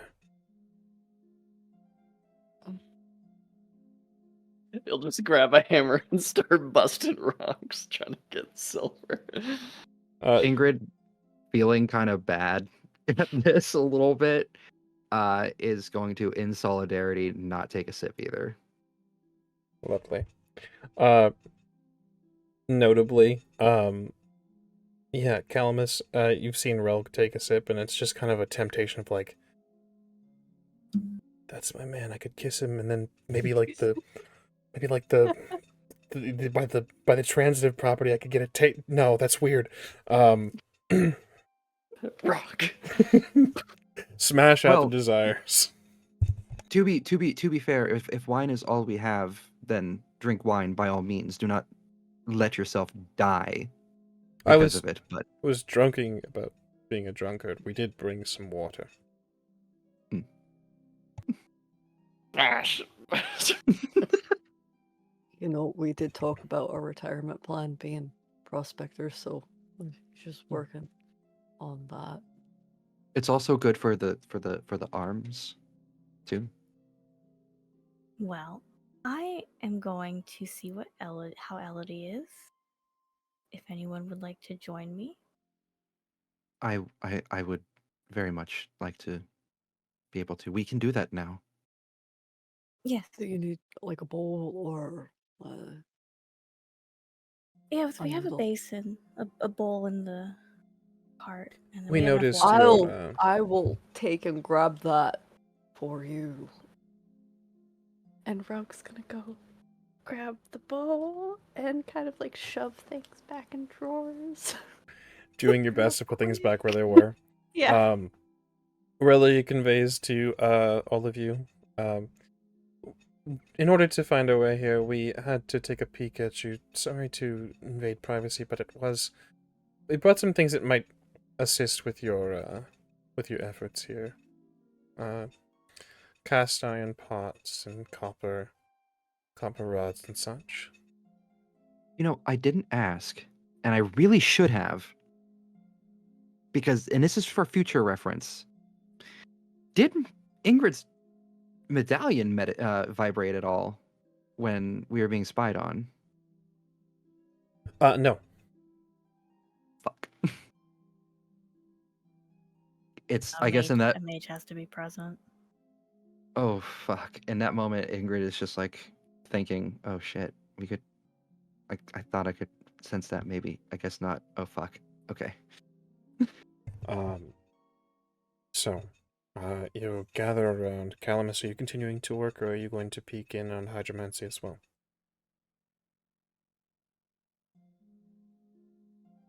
Calamus? Gotcha. Understood. Real quick before I forget as well, Relic, if you kindly roll me a d6. Yeah.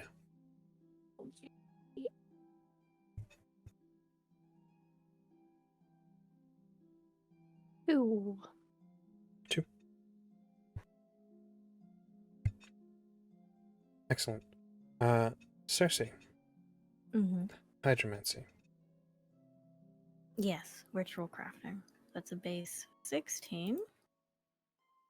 Yes.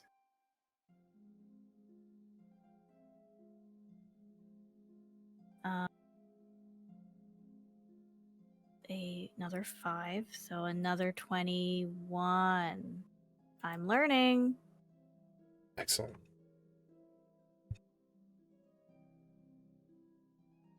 You cast hydromancy. And with Relg, Ingrid, and Aurelia crowded around you looking into the basin, your focus is drawn to Elodie. You are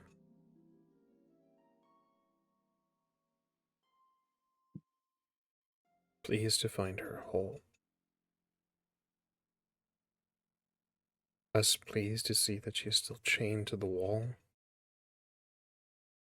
But there's a marked improvement from where you left her. There is, of course, as you can see, the two Gorkane kind of pacing in this space.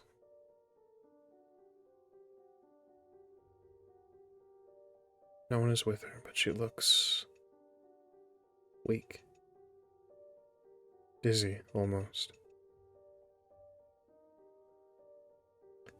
Go ahead and give me a human perception roll, please.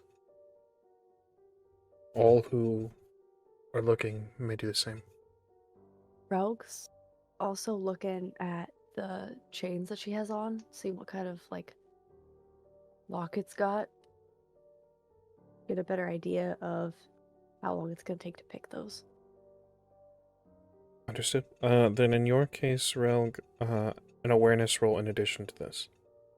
29. I would also like to look around the room for any markings to see like what specific location within Heron Kaduk outside of if she can discern anything more than after what Cersei had already told her before. An awareness roll from you as well, Ingrid. So 29 for the human perception. Hold on to your awareness roll. Go ahead, Relg. What was your human perception? 12. For human 12. perception. Cersei? 20. 20. Ingrid, Cersei can very clearly tell. Ingrid, you've been there before. Cersei, you've seen her like this before. It's not maybe not exactly like this. In addition to all the pain and the torture she's undergone, she's in addition incredibly drunk. In a daze and a stupor that is keeping her mind foggy. Cersei, Go on. just seeing that her hand was like kind of on the side of the bowl, you would hear her scratch against it. Relg, Ingrid, your awareness rolls, please. 21. 21. 16. 16. Relg, recognize the chains. It wouldn't take long to pick, but honestly, even less time to destroy. These are silver. Ingrid, you peek at this room.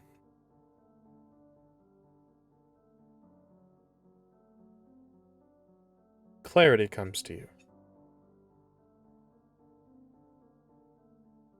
It's not just the cruel thing about Witcher training is it as an initiate, as a novice, as an adept. You are nothing, especially amongst the bears. You're not but an animal. So the rooms in which you slept before you had undergone the changes are very similar to where they kept the animals. This is one such space. Devoid of the racks and cots and what would pass for beds in your youth. It's been converted into a dungeon.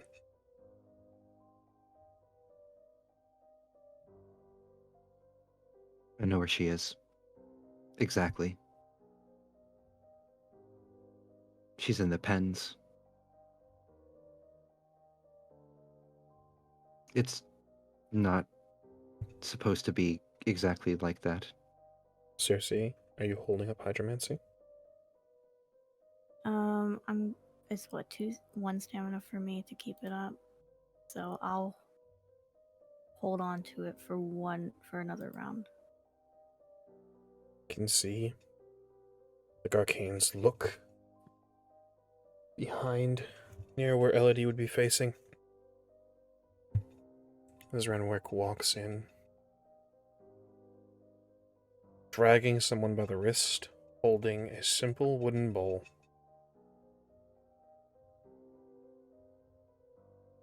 Supper time, darling. Are you thirsty? She looks up to him. You can see the anger is still there. The fog that she peers through is thick.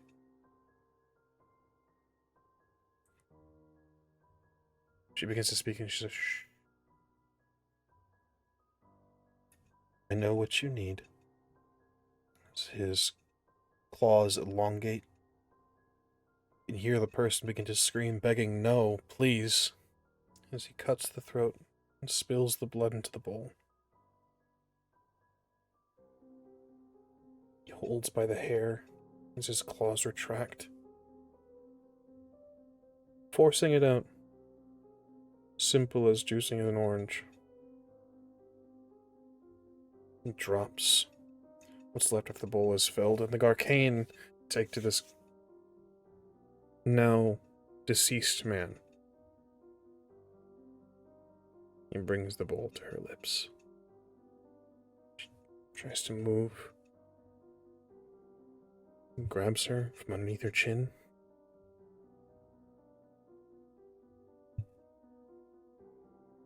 What are you going to learn?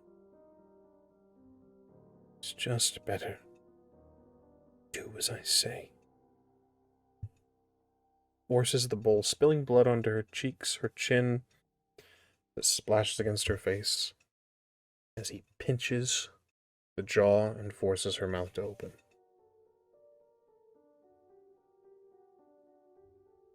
I think Cersei's brought a hand to her mouth and is We don't. shaking, but with anger. Do you Aurelia, roll do we have what we hydromancy? need? Yes, for as long as Renwick's in the room. Keep reducing your stamina. Really answers you, Ingrid. We have what we need. And if he was just in the room, they probably won't check on her for a while. Cersei holding hydromancy. The bowl is spilled. The blood is drenching her front, her chin, her cheeks. She looks ashamed. You can tell she closes her mouth tightly, as if trying to hide it from him. But you know that she's drank. And he turns, taking the bowl, almost ceremonially holding it on fingertips. He says,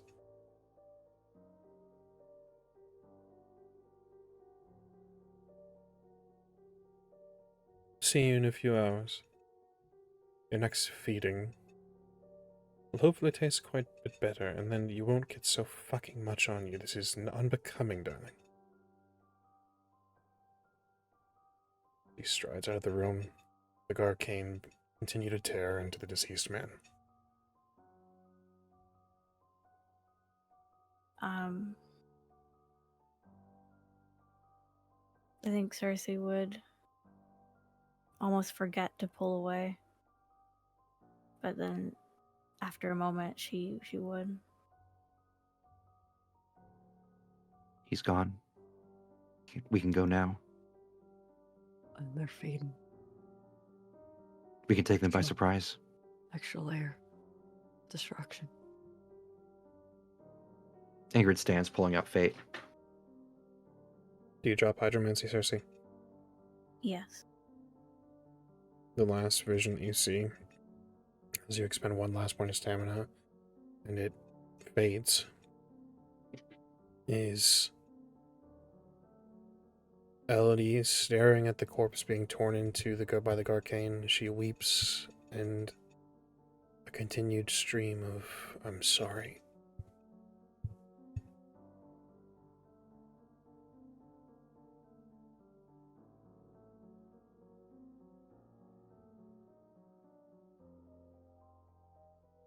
We go now. She doesn't wait there a minute longer. I understand you're Zia, darling, but we have to wait for him to get up whatever stairs, put down whatever hall. Patience. Said a few hours. Good 20 minutes. 30. Then we go in. Kyle, you ready? Perpetually.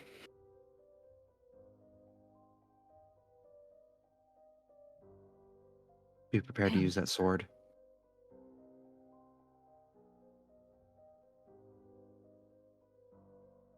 I am. Aurelia has moved.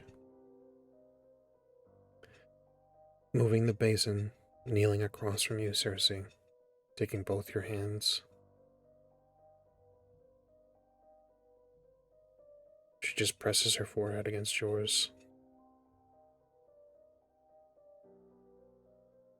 Breathe. Today, she is free.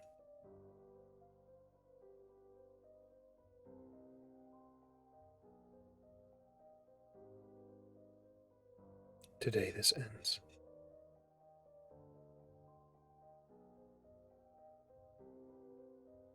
hurts. She breathing, trying to hold back more tears. She takes you, releasing your hands and now kind of cupping the back of your head and moving it to her shoulder. She rubs your back. For this good 20 minutes. Should you need it, this is where you will stay. Yeah. Recovery.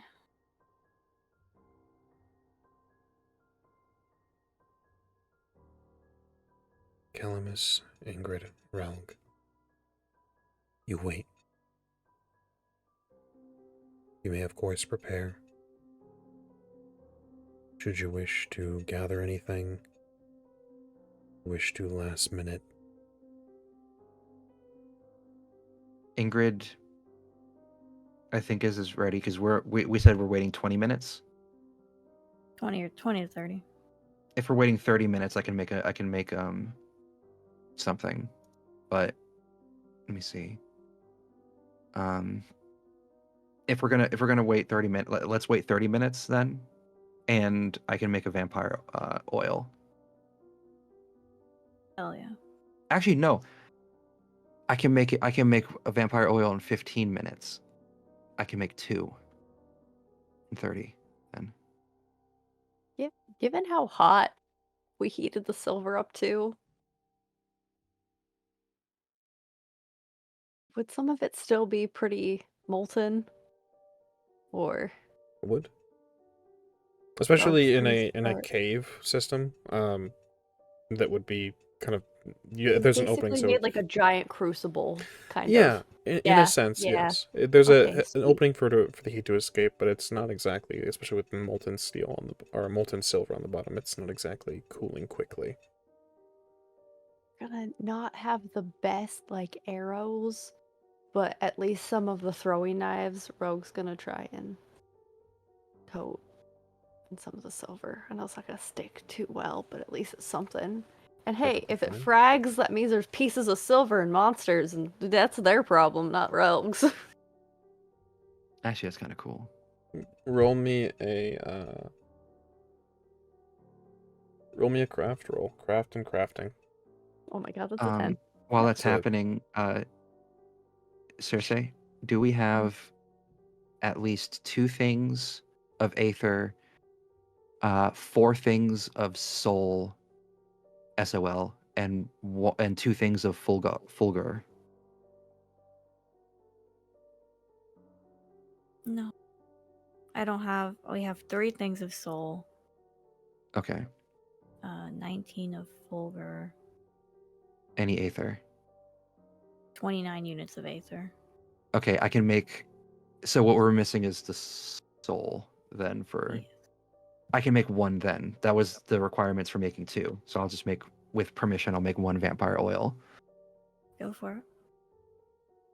I rolled a 24 on the die, so it's a 27. You dip. Mhm. You have. We've never really been very clear on how much ammunition you have, and by God, if we're gonna start now, so, Actually, I have that. Oh. Yeah, it's on my sheet. How much do you have? 12. 12? You can dip all 12 if you'd like. 12 throwing knives? Mhm. Oh, shit. Arrows. I have 12 arrows and 12 throwing knives. Nice. 6 of each if you so choose. Hell yeah. All I right, rolled- these ones we have to keep an eye on. These are the special ones. Okay, I rolled 17 on a DC 16. excellent. Takes 15 minutes. You mix, you mash. The alchemy set within the cart is travel size, but it works. Ingrid's gonna have Calamus watch her do this. He would if Calamus hadn't already had a plan. Oh, gotcha. Which was Calamus was going to go just not say anything, just plop down beside Cersei and just put an arm around her shoulders and rest his head against hers for a minute. Just not saying a damn thing. There's nothing to say. You do this, Calamus, and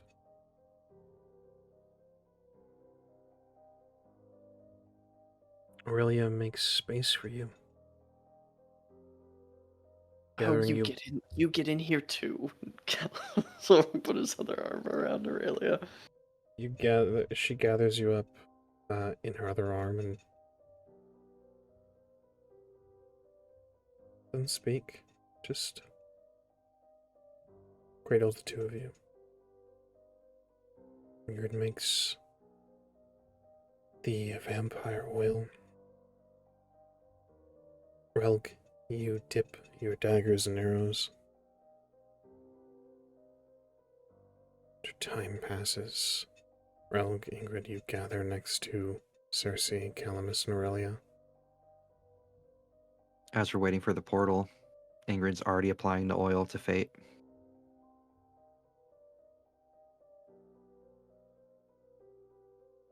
Aurelia speaks up.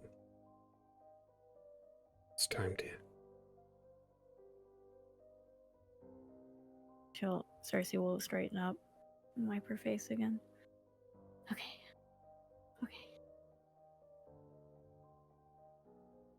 Cersei, Yes. there's only this moment. There's nothing else. We give in to love, or we live in fear. These are our options. Everything that has been and will be is nebulous. You can do this. Thank you. Aurelia looks at 4 of you.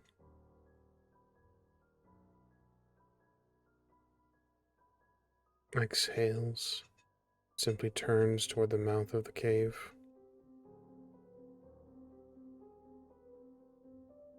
No whisper is given. A sharp hiss of the word she uses to open this tear between time and space.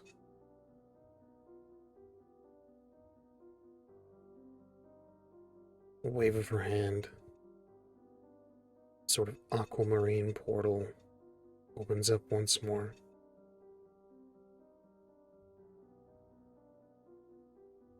Leaving the book. And together, 5 of you step through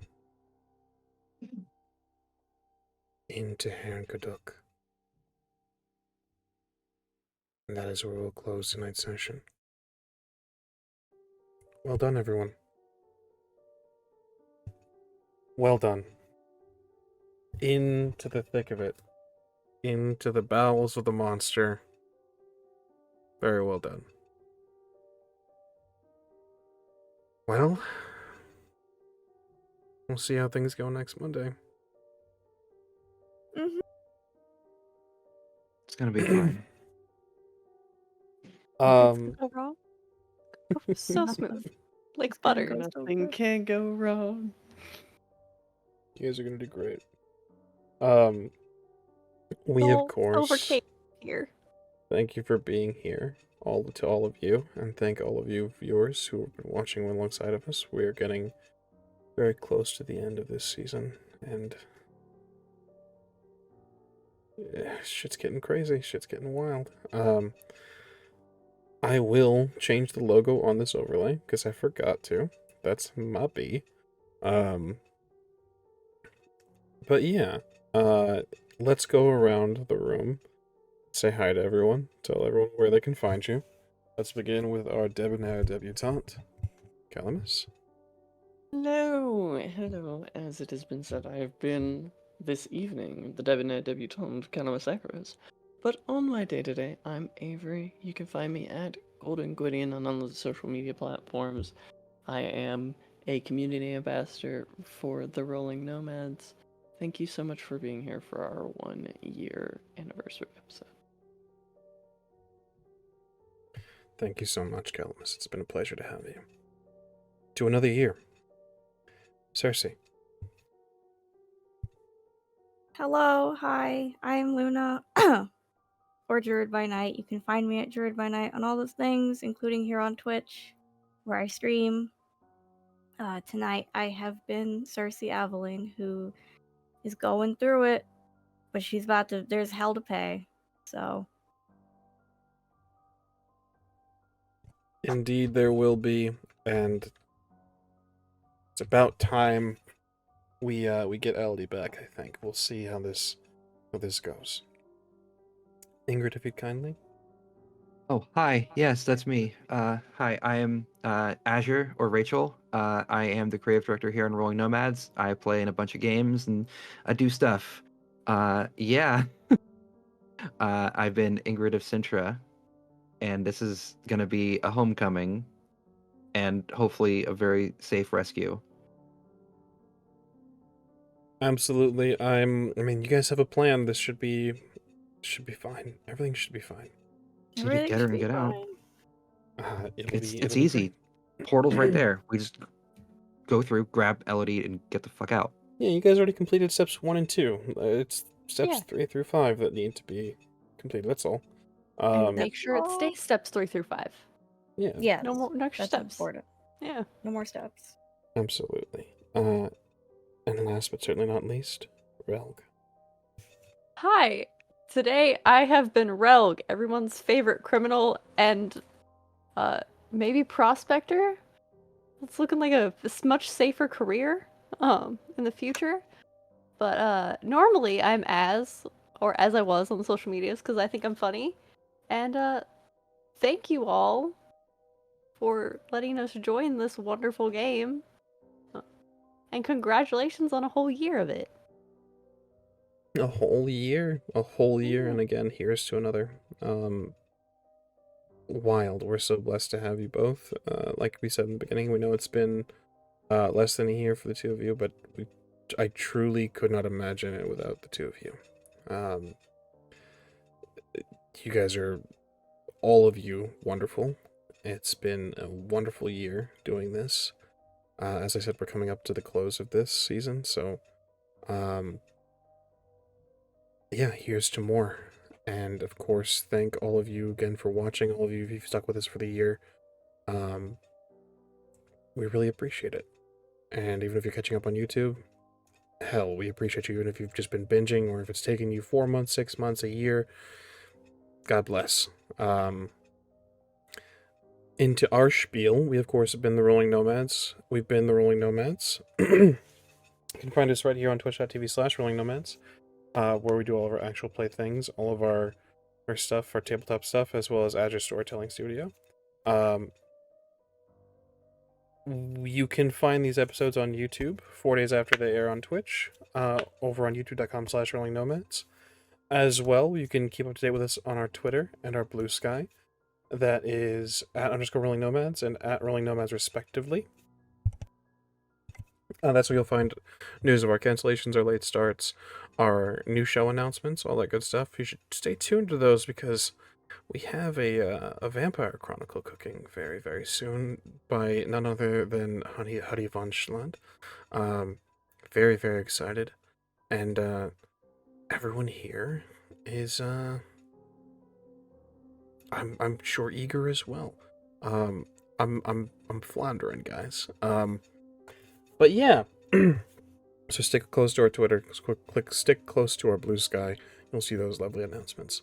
As well, you can find key moments and highlights and like funny bits and such over on our TikTok @_Rolling Nomads. Head over there for your favorite moments. As well, you might find something that you didn't know you were into, and you might be put onto a whole new show for your morning commute and such. That is us in a handbasket. A year of handbasket. Wild. Really appreciate you guys. Thank you so much. I think that's everything. Did I miss anything? Where can we find you? Yeah, who are you? A year of me forgetting this. I am Ramos. I've been your game master for this evening. Found everywhere at Ramos the Nomad. TikTok, Twitter, Twitch, all the social media stuff. So that's me. We really appreciate it, guys. That, I believe, is everything. Thank you so much for watching. We'll catch you guys next time, same place, same heroes. See you then.